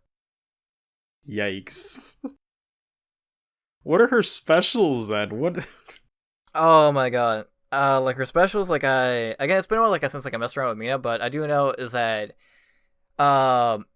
she is a character that required me to learn like more of the mobility options in 7.5 special, just to at least beat her in the matchup. Yikes. So it's gonna be interesting to see how they're gonna balance her for this game. Yeah, please. Oh boy. Let's see. But no, that aside though, it's great. Oh my god, a new character every month. Like I couldn't ask for more. Yep. Let me just look this up on my phone. Oh, Iroha. There we go. That was her name. Okay. Yeah. So basically, like, she's like this, like, obviously waifu bait character that came out for like Samurai Shodown 6. She was like in second place on that poll. I'm like, thank God, because Wait, how do you spell the name? Let me look it up right now. yeah, Iroha. Yeah, there you go. Yeah, Iroha Okay. Samsho. Just go to Google Images. Yeah, here it is. You can tell. Oh. That was second place right there. I'm like, thank God that's not first place. I mean, looked kind of alright until I saw what is it, like the maid cap, and then it's just like, wow, they really went extra. Yeah, you can tell that like majority of fans of this character have not played the game, but just love her design. Yeah. Man, you lost me. Yeah. All Because I was like, oh, I'm seeing black hair. I'm liking what I see because that's like my favorite hair color. Yeah. But I was just like, nope, ruined. Yeah. She was also like one of like the most OP characters in Chapter 6. But basically the point is that like if she appears like in future seasons, I'm ready to post #1 Iroha fan play Samurai Shodown for the first time. Very excited. Oh man. Oh, no, that's cool. Yeah. But yeah, definitely looking forward to it. But we'll move on because let me see where are we at? I'm a stat check as well. Oh, we're at 2:24, at least from when I started recording, so that's fine. Yep. We'll make it by 3 hours. We only have a few more tabs. All right. So this one will be quick as well. Yep. So after like during the trailer of Samurai Shodown, like obviously the new DLC character we're getting along with season 2. After the end of the trailer, there it says like actually I put the trailer please because I forgot what it said. Yeah, no worries. Oh, okay, I didn't say anything, but basically it said like, oh, there's something else coming. Suddenly, I hear a recognizable theme and saw flames and saw that F. And literally, I was losing my shit being like, yo, we're getting KOF 15 in development. What a time to be alive, man. Fuck, dude. Like, after just like getting the Samsung news and then I get KOF news with KOF 15, I legitimately cried. Like, dude, like SNK's got freaking balls, man. Like, fuck, man. They could have held on to this one for a while, but they're like, nah, it's EVO. And 14 had a bit of controversy, like, you know, with the graphic style. They were still getting used to 3D. Yeah. You know, and it's like, granted, say what you will. You know, I know 14 has its fans. I just, you know, I just didn't have time to get into it. And I didn't know anybody else who would play. Yeah. If only I met you, like, months sooner. You know? Yeah. But yeah, no, like, you know, regardless of, like, the stance on 14, holy shit, now that I see how they've really nailed their 3D art style with Samurai Shodown, now I'm really excited for King of Fighters 15 because it's going to look great, but it's going to, oh my god, like, it's still going to have that solid gameplay. I know people really loved 14 for it to begin with, so if it's going to be made, I think they also mentioned, is it going to try to be more beginner friendly as well? I think I remember seeing that. They didn't say anything about the gameplay system, but all we know is that, like, in case, like, you know, if you missed out on 14, definitely you gotta get in on 15. Yeah, because that's the thing. Regardless, like 13 scared the hell out of me. Just trying to play for like a few minutes and I dropped it. Yeah, honestly, because I couldn't like do a single combo that felt satisfying. You know, in a short amount of time, which is like a freaking danger level of just like you're gonna have a bad time. Yeah, you know. Yeah, this is kind of for someone like who's not a huge fan of like the entire like system mechanics and the flow of KOF 13. But 14, you know, definitely like fixed my issues. Yeah, no, that's what I hear. So I'm looking forward to 15. You know, if it stays more in line with that one. Yeah, like I said, like again, we're not we don't know like of how it is going to play out. Like we're not sure if it's going to be like taking like other ideas from the previous games or it's going to be like an entirely new thing. But all you gotta know is that like you gotta join me for KOF 15, dude, because you gotta play that Yuri, damn it. Yeah, no, I'm like, please. She's probably gonna be in, but I'm like, I love this character so much since like CVS 2. And I'm just like, fuck, I've never been able to play her because 13 scared the hell out of me. At 14, I just didn't have time. But I'm like, damn it. This ain't true. I'm literally the fucking meme of Yuri fan can't wait to play King of Fighters for the first time ever. I'm literally the meme. It hurts, bro. Oh man, what doesn't help is that like I did like a tweet where I'm just like I'm crying, right, and just like tag like bunch of Chris Bakazer and the rest. Oh dude, that shit blew up. I'm like, damn, dude, I wish I got that clout, bro. Let me tell you this is that like this is like a repeat of like Liam, formerly from the Best Friends, when he cried about NieR Automata when it first announced. God, that was like the same clout I got like with that post. I'm like, shit, boy. But this is what I get for playing Doom 64 again. Yeah. I lost the clout. I lost the hype. Nah. Yeah. But no, it's cool. Yeah, basically, as I get excited, I know, obviously, it's going to look good. And before, the only thing I'm hoping for this game is that, obviously, I'm not going to asking for gameplay mechanics because I can go on forever for that. The only thing I only hope for is I hope more people play it. Yeah. That's all I ask for. That's for. the thing. Now that I already, like, now I already have, like, you and, like, we can play together. Like, I absolutely have to pick this up, Yeah. Lord. Yeah. Hopefully, like, more people, like, I will play it. Yep. I doubt it's going to come out 2020, but we're probably going to get a trailer by then, so. Yeah. We'll see something. But for right now, yeah. Just keep focusing on Sam Show. I'm good. Stick with Sam Show for a while. I'm satisfied. Take your time with King of Fighters 15 and make it beautiful. Yep, make it beautiful, make it play well too, and yep, and again, hopefully the goal is that hopefully it's enough to get everyone to play, just like with Sam Show. Yeah, we'll see. Definitely switching to Unreal Engine 4 did help though. Yeah, especially like with the learning experience that they had. Yep. So. Next up is that like so I'm gonna pour this one out for the announcer for this one is so before Grand Finals Tekken 7 was what they get started, there was like a small clip that randomly played. All you hear was like a codec call and a brief image of like Snake and Harada, and people thought being like, oh my god, we're gonna get Snake in Tekken. Yeah, it was just a clip of David Hayter. I don't know if it was just like a joke recording he did on Twitter or something, or not even Twitter. I think it was like on either Instagram or something. I forget where he does like those clips where like he just randomly voices something. Yeah. But it was just him saying, like this is like that was some good ass Tekken, and that's it. Yeah. But people were losing their shit and like really confused in the stadium. Oh my god. Yeah, and not to mention like Harada like wasn't pleased how like that joke really didn't go too well. But the worst part about it is that like EVO like I reviewed like it was just like a joke that they had but it didn't go very well. And then also David Hayter, he was like complaining to EVO that they didn't have like permission to use his voice for that. Yep, and didn't even like talk with Konami either. It's just like laying out the facts. Y'all fucked up. Yep. So after that, right, is they showed up. They've confirmed season 3 for Tekken 7. Which is incredible because like this game has been running for almost like 6 years and it's getting like season 3. Yeah, it's nuts. Yeah, and season 3 we're getting like we're getting updated UIs, we're getting like new moves, balance changes, but they showed off 2 new characters. So we're getting like a returning character named Safina, which actually I've played her in Tekken 6 and Tekken Tag 2. She's like a very interesting character. I'm glad like she's back, and this time around she is now Nero. She has like a new like demon arm, like bandages.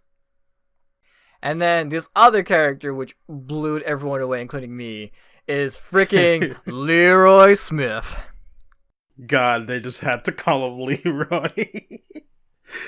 Oh man! All you gotta know about Leroy is that he's a black old man with dreads. We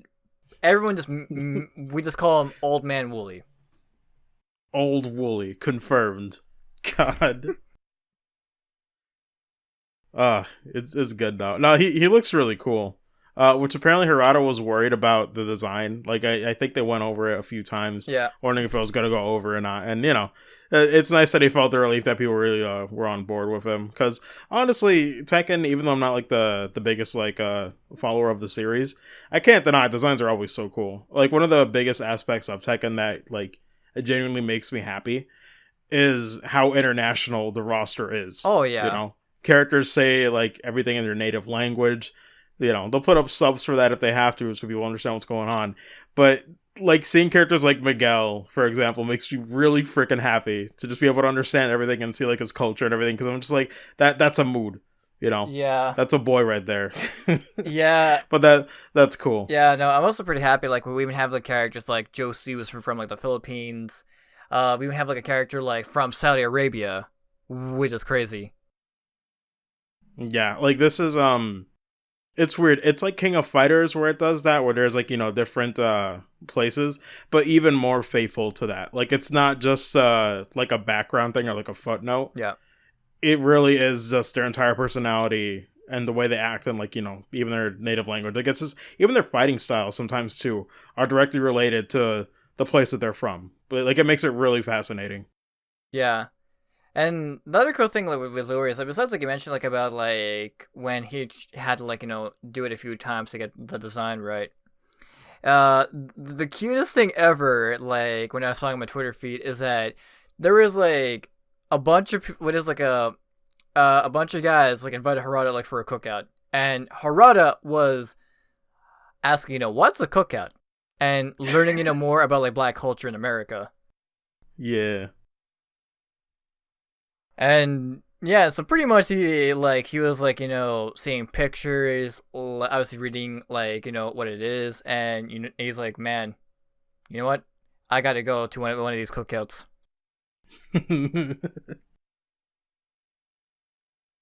And man, shouts to Harada though. He is like one of the coolest game devs ever. Oh, he's great. God, honestly, I love that man. It's weird. Like, I really would love to get into Tekken 7. It's just, I know that ceiling is so high for getting good at that game. Yeah. I'd have to put in time that I do not have. So I've just accepted that, I won't be able to really get good with Tekken 7. Yeah. But, I can appreciate a lot of things from afar. It's fine. Yep. Sometimes you just got to pick and choose your battles. So yep. It'd be like that. Yep. I like probably like the only time you'll see me like playing Tekken 7 is probably just for Geese Howard. That's about it.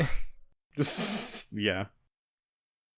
So what's on the next one on the news docket? Possibly the biggest one for the entire episode, my friend. Oh yes. Okay. Oh my lord. Alright, so let me build. Oh my lord, it's happening, people. Alright, so let me build this up. Is that. So after like the craziness that was like Tekken 7 Season 3. So next up was. So earlier, like on Sunday, Arc System Works was like teasing, we have like, a very cool announcement that's happening later on today in EVO.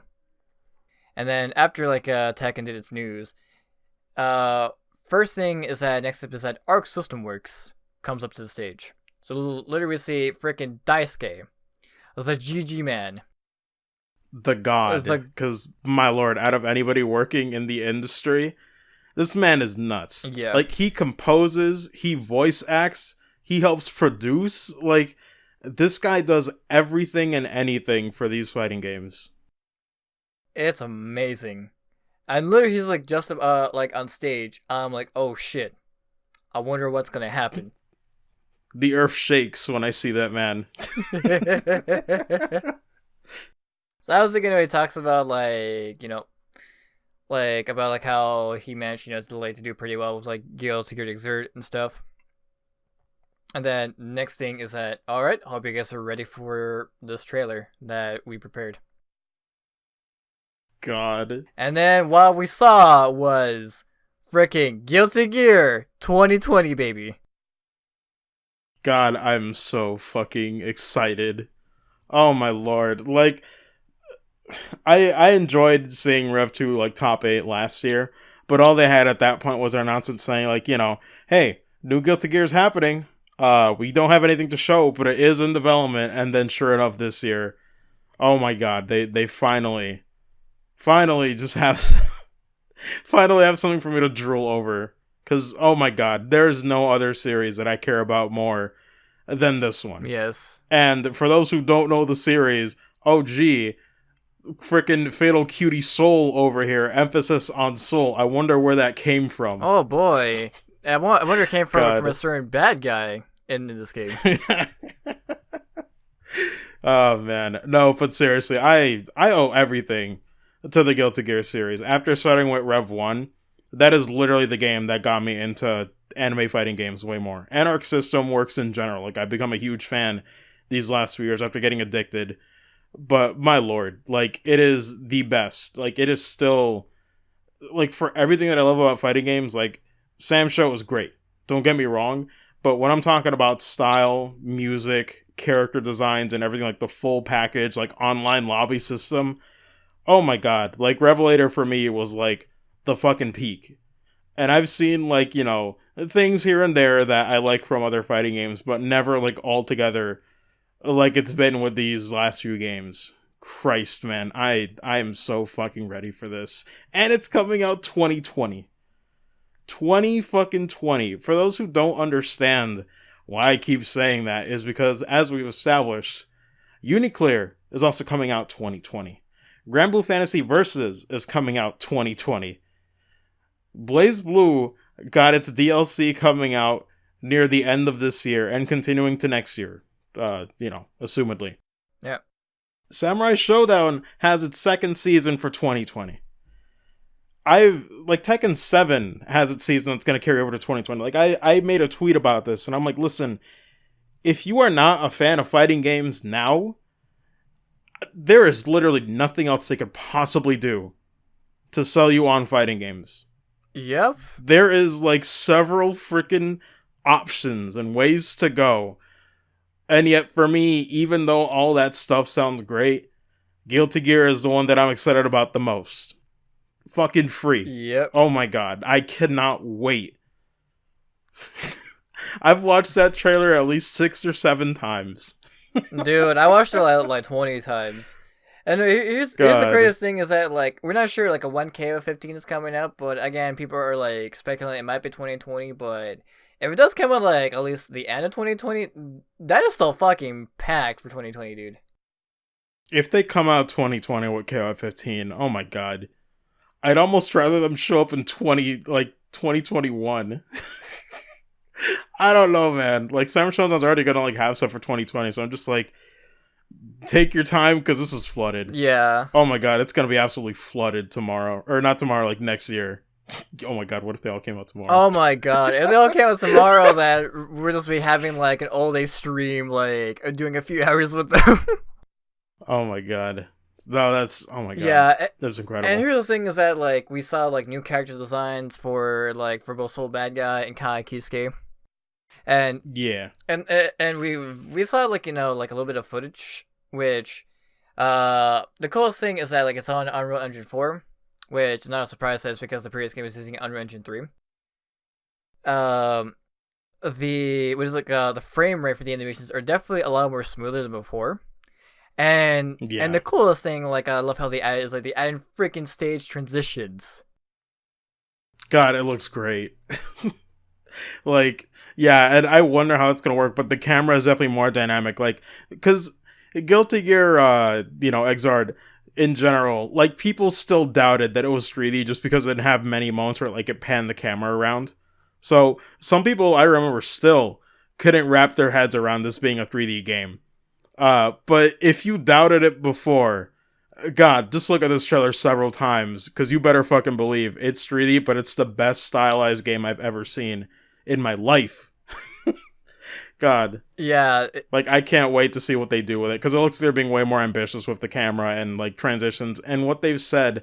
Actually, I don't need to announce this one at all, so we're just gonna... Actually, before we get to that, is that also at the end of the trailer, that we saw, like, a newcomer, and this newcomer is basically Meteor Rising Wooly. And that's when, like, Wooly tweeted out, "I am fighting games." I am fighting games.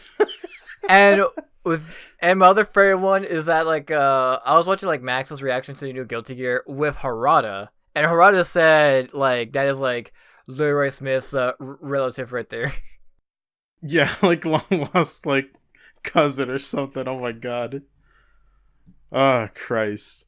But yeah, no. Then getting into this, which is a statement by Daisuke, where this is what gets me excited as well, is that along with like stage transitions and like a few little things that look new in that trailer, like redesigns and everything. God, the environments look great. I can't stress that enough. Like, watch that trailer like 5 times. Don't just watch it once. But yeah, no. Essentially, the biggest takeaway from the statement that was made a few days after EVO was that they are essentially looking at what makes the series so great and kind of cherry picking that stuff and rebuilding what the series is about. So in a way, it's kind of like saying it's a reboot, but they're really trying to shake up what, kind of like what it really means to be like a fighting game in this genre and trying to see what they can get away with. They're trying to break the mold for the series basically. And that gets me really excited. It doesn't mean that it's going to be, a home run, but I have faith in these guys so much that they will, get to the heart of like why we love these games in general. Because my God, I just have full faith in them. I don't think they're gonna mess this up. Oh yeah, no, like at worst there might be like a mechanic that I might not like, and that's it. Yeah, I will say is that like I know like a lot of people were like freaking out like after they read this letter being like, oh, it's gonna get dumbed down and everything. I'm like, no. The only thing I can see is that they're trying to do something new with the series, which I will embrace. Yeah. And the only thing like I'm hoping for like the series like to have is that hopefully it has better netcode compared to Xrd. Because Xrd, yeah, I'd agree with that. Xrd it works, but hopefully with the new one is that they can do something better with the netcode. Because I know people have been like including me, have been complaining like a lot about like, you guys need to get like better netcode that works, for for everywhere else besides Japan only. Yeah, it's a shame because like everything else, like I love the game, but yeah, there were some matches that were just unplayable. Man, let me tell you, playing against the Faust in lag was just great. That's fun. Man, no, but I'm really curious. In a way, it makes me more excited knowing that it's not just another sequel to the series. If they're really considering and looking back on it and seeing what makes, what is the appeal of Guilty Gear and fighting games in general, I gotta see what they do, because it might be what this genre needs to, kind of break the mold, because fighting games for a while have always been hard to get into. Yeah. And it's hard. Max has done a lot of videos talking about why dumbing it down isn't a great idea, because while you give a lot of options to newcomers, that also means a lot of like instant access to good options for pros. So it's really not changing anything when it comes to trying to go about it that way. But if they can make it fun in different ways, like that's why I think Sam Show is great. Yeah. I think it's a fantastic game for newcomers, because while you still got to learn like special inputs if you haven't played a fighting game before, the thing that makes that game so great is that it's simple to learn, and you don't have to worry about the intricacies while still having the fun of what a fighting game is. So it's weird. Like you have to there's ways to go about this that can really work. So I'm hoping they can nail it. But either way, I'm gonna just be there because it's Guilty Gear. Yeah. I'm gonna be there for the soundtrack alone. Oh my God, I can't wait for Daisuke's new music for this series. I know. It's the best soundtrack to fighting games, period. Dude, I've said this like years ago. Dude, like I think I told this to my friend as well, is that I am looking forward to the next album. Like with this game, I'm looking forward to the next album that's included with this game. Basically, I'm like, my lord, no other soundtrack gets me as hype. Like that, I think that's part of what got me excited to play Guilty Gear more, even if I was losing too. Was just that, my God, the game is just so fun. Like you can't, it's hard to put down. Christ, and like I have no doubt it's gonna nail it the same way that it did before. Although it's kind of funny because I was thinking about like what the title's gonna be. You think that'd be nuts enough to do like Guilty Gear? How would you even pronounce it? Like XF, like XTH. Guilty Gear is this?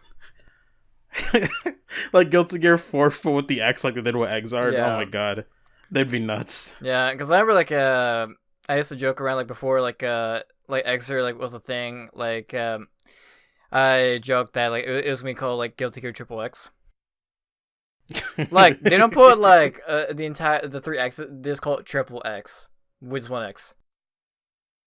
Yeah, it's gonna be Guilty Gear 4X, and then it's gonna be Guilty Gear 4XL for the revision.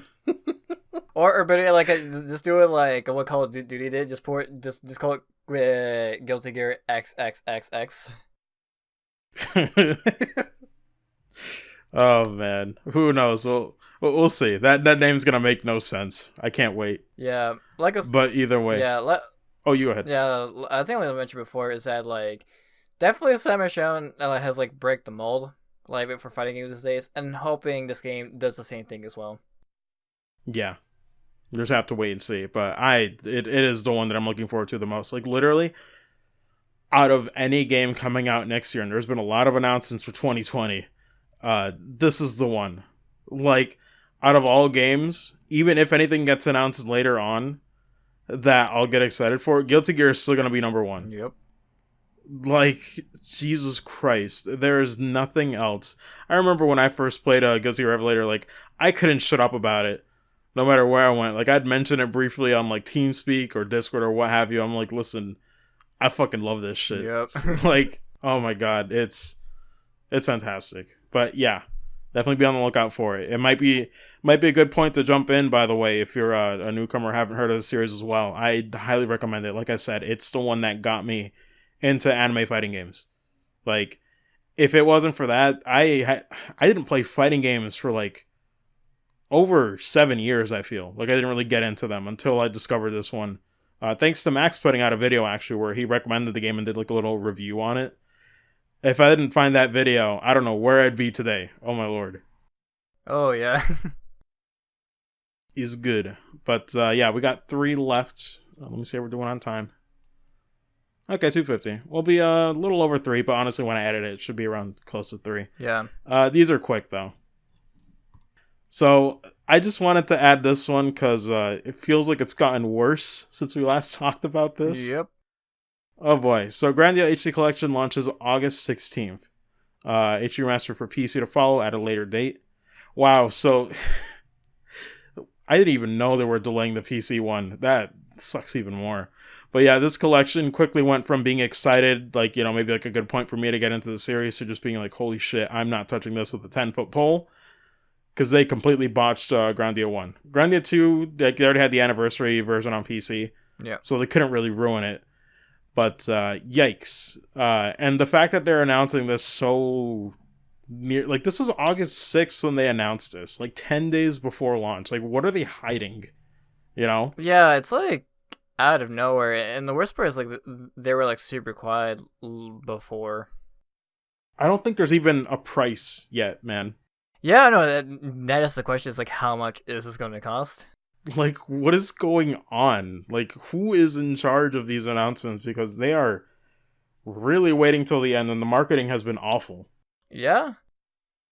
And good lord. Yeah, so basically, like, we're getting, like, Grandia 1, Grandia 2, coming to, like, Switch and PC. However, Grandia 2 is already, like, available on PC, but it's getting, like, an upgrade from the HD Remaster. It's getting, like, an update patch. But as for Grandia 1, that's definitely, like, delayed on PC to a later date.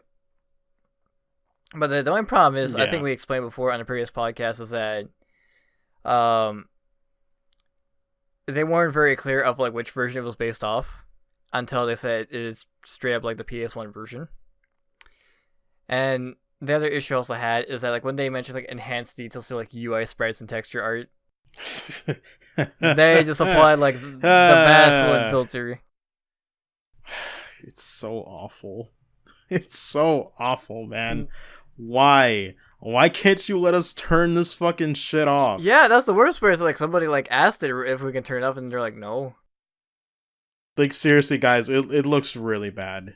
Like, it's like the option you'd see in emulation where, like, it's like the smooth option. Yeah. But, like, twice as bad. Yeah, I'd say bit. Because sometimes smooth options, depending on the game, looks actually not that bad, but it depends. But you have the option to turn it off. Yeah, I'd say the best example is that if any of you have played, like, the Mega Man X Legacy Collection, it has that Alpha Vaseline filter on default. God, you're right. I remember that was the first thing I changed. Yeah, but Oof. thank goodness it's that like you can turn that shit off immediately, like when you go into the options. Yeah, it's just a real shame, and we'll get into the next one really quick. But it's just a shame how this could have been like a perfect entryway for people like me and others who haven't like heard of this series. Yeah, And now it's just I have to say stay away from it because they just ruined it. Like I hate that it had to go this point. yeah, A series that is like underrated and like might not have that many fans, but then it gets this treatment when it could have been a way to get new ones. yeah. I'd say the only best thing I can say for this is that we just gotta wait for the word of mouth to see how it is. Cause Yeah, I mean, if you're very curious about it, just wait for like a sell. Like the only best thing that comes out of this collection is just Grandia 2, because I know Grandia 2 has like no problems. yeah. Granted, 2 will be worth it, but for the first one, unless things change, maybe they patch a way to turn it off, which I don't know. It reminds me of Chrono Trigger on PC when that first came out, where they gave fans no absolute choice, and they ported the mobile version. Mm-hmm. So you'd have to deal with the graphics, and you have to deal with like everything that made it look like how it is because it was like ingrained into the system itself. Yep. Because I think with that part, for example, like they went in and deliberately changed sprites with that filter. Yeah. There's not like there was the original didn't exist underneath all that. Um, so I'm hoping it's not what they've done here, and maybe they can patch a way to turn it off because it is so tone deaf that you just you don't see people not getting excited for this. You don't see people like having the complaints all over Twitter and stuff, and it's just wild to me. But that's just how it is. So just be careful. Grandia 2 should probably be fine, but 1, maybe find a way to emulate it or do something else to get the PS1 version. But yeah, tread lightly. All right, so this one's not going to be so short, but I'll try to keep it brief. Oh my god, I've been waiting for this for a long time. Indivisible launches October 8th in North America, October 11th in Europe for PS4, Xbox One, and PC, later in 2019 for Switch. Holy shit, finally a release date. Finally. I've been waiting years. Like, God, like, this is like one of those things where it's like, man, I felt bad that I couldn't back Bloodstained or Shovel Knight when they came out, but this sure as hell was one that I backed proudly when it was, God, what was this back in like 2015? Yeah. 2014? Yeah, it was either like 2014 or 2015. Yeah, oh my god. No, it was 2015, I remember now. But, Jesus Christ, it looks great. I, oh my god.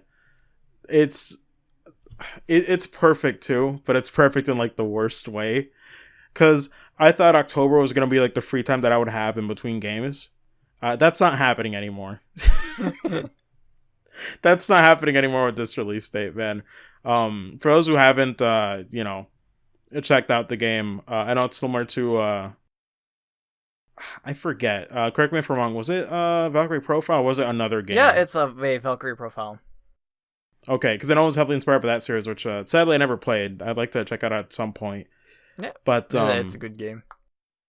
Yeah, I know I've heard great things. But yeah, it's like an RPG, slightly turn-based mechanic to it, but it's kind of more like ATB. Yep. But the thing that makes it really fun is that this is by the same people who did, rather, let me put a name to that, Lab Zero, who were the people who did Skullgirls, which is a fantastic fighting game, which doesn't get a lot of love, but it's great.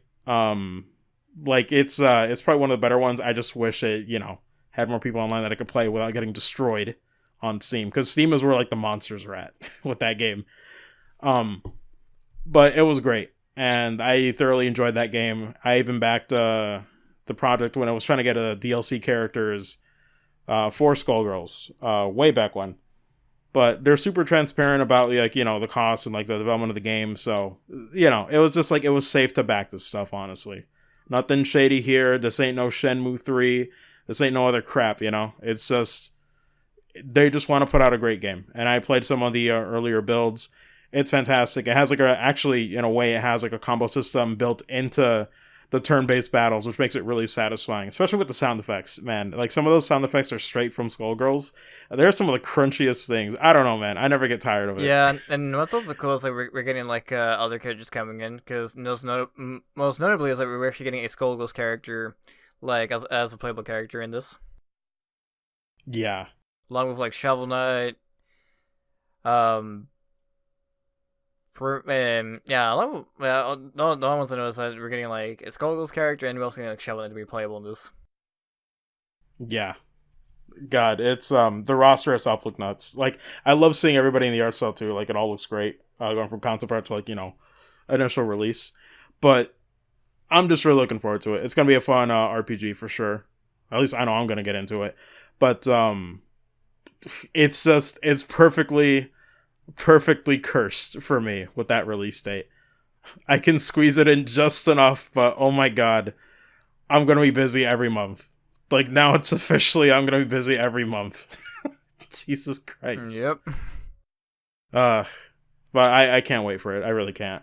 Yep. Looking forward to playing this game too. Yep. But moving on then. Last one, super quick, super brief. I just put it in for the shits and giggles, because it's, oh my god, this is taking for fucking ever. Yeah. I also, I do have a quick one after this one. Okay. Feel free to link it with me on Discord. Yep. But yeah, this last one, at least for me, is Sega Age of Space Harrier and Sega Ages Puyo Puyo launch August 22 in the West. I could have sworn Space Harrier was already out. What? No, Space Harrier was like, it was like already out in Japan, right? But it was like delayed. Yeah, that must have been. Maybe when I saw it was, the announcement for Japan. Wow. Okay, so two of the ones that, consider really good. I'm just laughing at this because I'm like, wow. I remember initially this was supposed to come out in February. I think for Puyo Puyo. It was either that or like March, at some point around there. And it got it just took its sweet time, and I'm like, nah, man. I'm just gonna import that. And I imported the Sega Ages version, which is great, because I love Puyo Puyo. Never played the first one though. So played it on stream for one day. Got destroyed by normal difficulty at some points, because that shit just ramps up. But my god, it's the English translation is so hilarious. So, because it's like one of those like unreleased versions, but like it came out in some capacity in the Sega Ages version. But my lord, it's just funny. There's some really dumb quips. Arl's still sassy as ever, but it's just really dumb moments in between that make me laugh. Oh my god. So I'd recommend it if you want to play an old school puzzle game. Original Puyo Puyo is still great. It's just not as good as the sequel, but I'd still recommend it. And Space Harrier is obviously one of the more well-regarded Genesis games, so nope. I say go for it too. Well, arcade games actually, but there wasn't ever. When did I see it? you're right. Was it never on consoles? No, it was on. It had like a bunch of console ports. Ah, okay, but it never came out initially. Okay, no, it was. That makes sense. Though. Yeah, but no, mostly everyone just remembers the arcade version of the game. Yeet. But shit. Yeah, so basically, like, the last one that I sent, just go with that one first, and then the other one I will explain, after that. Okay. Yeah. This is the one, right? Yep, that is the one I sent. Okay. I'll just read it off, though. So, TurboGrafx 16 Mini, PC Engine, Core Graphics Mini. So that's PC Engine Mini. Oh my god. A final lineup announced. Which, oh my lord, it's got quite a few in there. Yeah, so what happened is that, they announced, the final games for the Turbo Mini. Yeah. So the ones we're seeing right now are listed. So, obviously we're getting, a Dragon Spirit, fun shoot 'em up with dragons. Galaga 88. Mm-hmm. Pretty good version of Galaga. We're getting, this Japan-only RPG Turbo City game called the Genji and the Haki Clans. We're getting The Legend of Valkyrie, very fun arcade style game. Sarah Senshi Spriggan, which I don't remember what it was. Spriggan Mark II. I believe those two games are shoot 'em ups. But the most notable game that I will point out that I'm happy to made it in is Splatterhouse.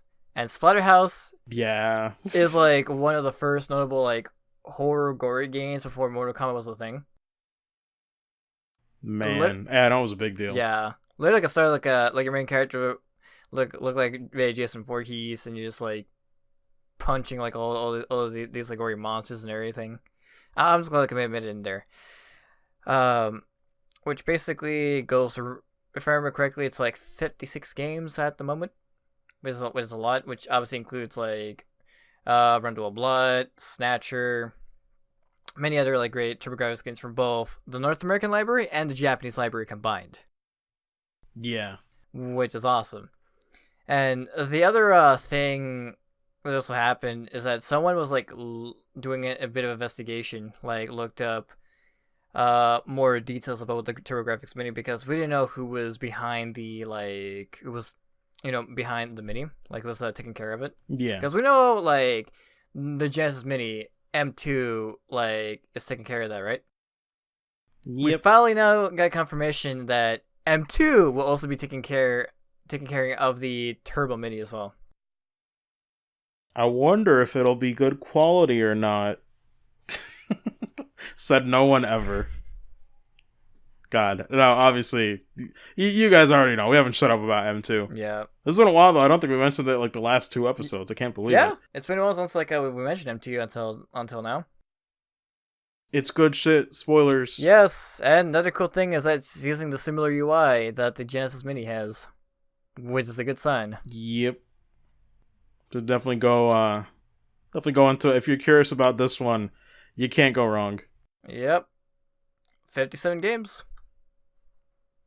Man. Yep, including like both most of them are like HuCard games. A few of them are like Super Graphics games, which is basically like the PS4 Pro of the TurboGrafx back in the day. Oh, okay. And the best ones, like obviously games like Eastbook 1 and 2, Run to a Blood, they're the Turbo CD games. Nice. Which is awesome. So yeah, so I had to like add it in there in the last minute because I forgot to like to send this to him. But yeah, I'm surprised I missed this one too, honestly. But I guess I was in the rush because, God, yeah, before recording this one, the freaking document didn't save correctly. I could have sworn this was on the list, but yeah, I missed it trying to get the links all over again. Yeah. But GG. Well, that's the last of news. Yep, that's it. So, aside from that, nothing else too crazy. Again, just 2020 is looking really, really bad. Just as bad as 2019. 2018, no, 2018 was still really bad. 2017, like I've been saying this for years. 2017 was the start of something so great and yet so cursed at the same time for someone who's trying to keep up with these games. Like, so many great games in 2017, and we haven't had a single year where it's been slowed down whatsoever. Absolutely none. Like, there's always something to play, like, almost every month in most of these years. I don't even know. It's, like, a blessed time, but at the same time, for someone like me who streams, I'm terrified. Because I can only do so much, and as someone who streams and wants to check out the Trails series, I'm doubly terrified because I want to sit down and have a month free to play my JRPGs, damn it. But no, sacrifices must be made and you just gotta pick and choose, you know. But honestly, fighting games are gonna keep me busy. Oh my god, 2020 is stacked. Really stacked. Can't wait. But yeah, just good shit. Good news. Fantastic news, honestly, for EVO. It's like the best I've seen in years. Oh yeah, like really, like just like so many awesome news. Yep. But here's a good question: is that did we receive any questions on the YouTube comments or no? Nope. Surprisingly, no comments in the last video. All right. Oh. All right. So if you wanted to send in like your questions to the podcast, is that either you can send it via email, teatimesaveroom@gmail.com. Yeah, sorry, I didn't hear it properly. What was the email again? teatimesaveroom@gmail.com. Oh, okay. Gotcha. Yep. Gotcha. Or if you don't like feeling like sending your email in, you can always put in the comments. You can like put your questions in the comments too. Just make sure you put question first, so it's easy to track down. Yeah. God, if we get to that point where it's hard to read comments. Then that's what the... But no, it's true, though. Yeah. But yeah, no, either way, I'll try and get this one out, like I said, either while I'm still on vacation. I don't know about uploading it. I'll have to see if the Wi-Fi in my dad's house is, like, good or not. So we'll have to see. But, yeah, worst case scenario, if I can't put it out while I'm on vacation, I'll put it out immediately when I get back to Syracuse. So that's the thing. But overall, yeah, just wanted to record this before I left. Because otherwise, then we'd be like over another week late with news, and that would have been nuts. Yeah. So regardless, I just want to record this, regardless of when it comes out. But yeah, either way, I think that's pretty much it. So we're gonna leave you guys here. Yeah, there's like, I don't know why I thought I had like something else, but no, I'm just drawing a blank. Probably because like my mind is already like thinking of like packing and all sorts of stuff. So it's fine. But yeah, I'm gonna leave it here. So thank you guys for listening in once again. Always appreciate it. And I'll see you guys real soon when I come back. I'll be back to doing the usual streams. It'll go back to normal in about 9 days or so. But either way, I'm gonna enjoy vacation as much as I can. Try to get away with, get away from all the streaming and all stuff. Just kind of recharge those batteries, because it makes me appreciate things. I don't know when it comes to you, dude, but whenever I go on vacations, it makes me appreciate things that I have way more, even if it's just over a week.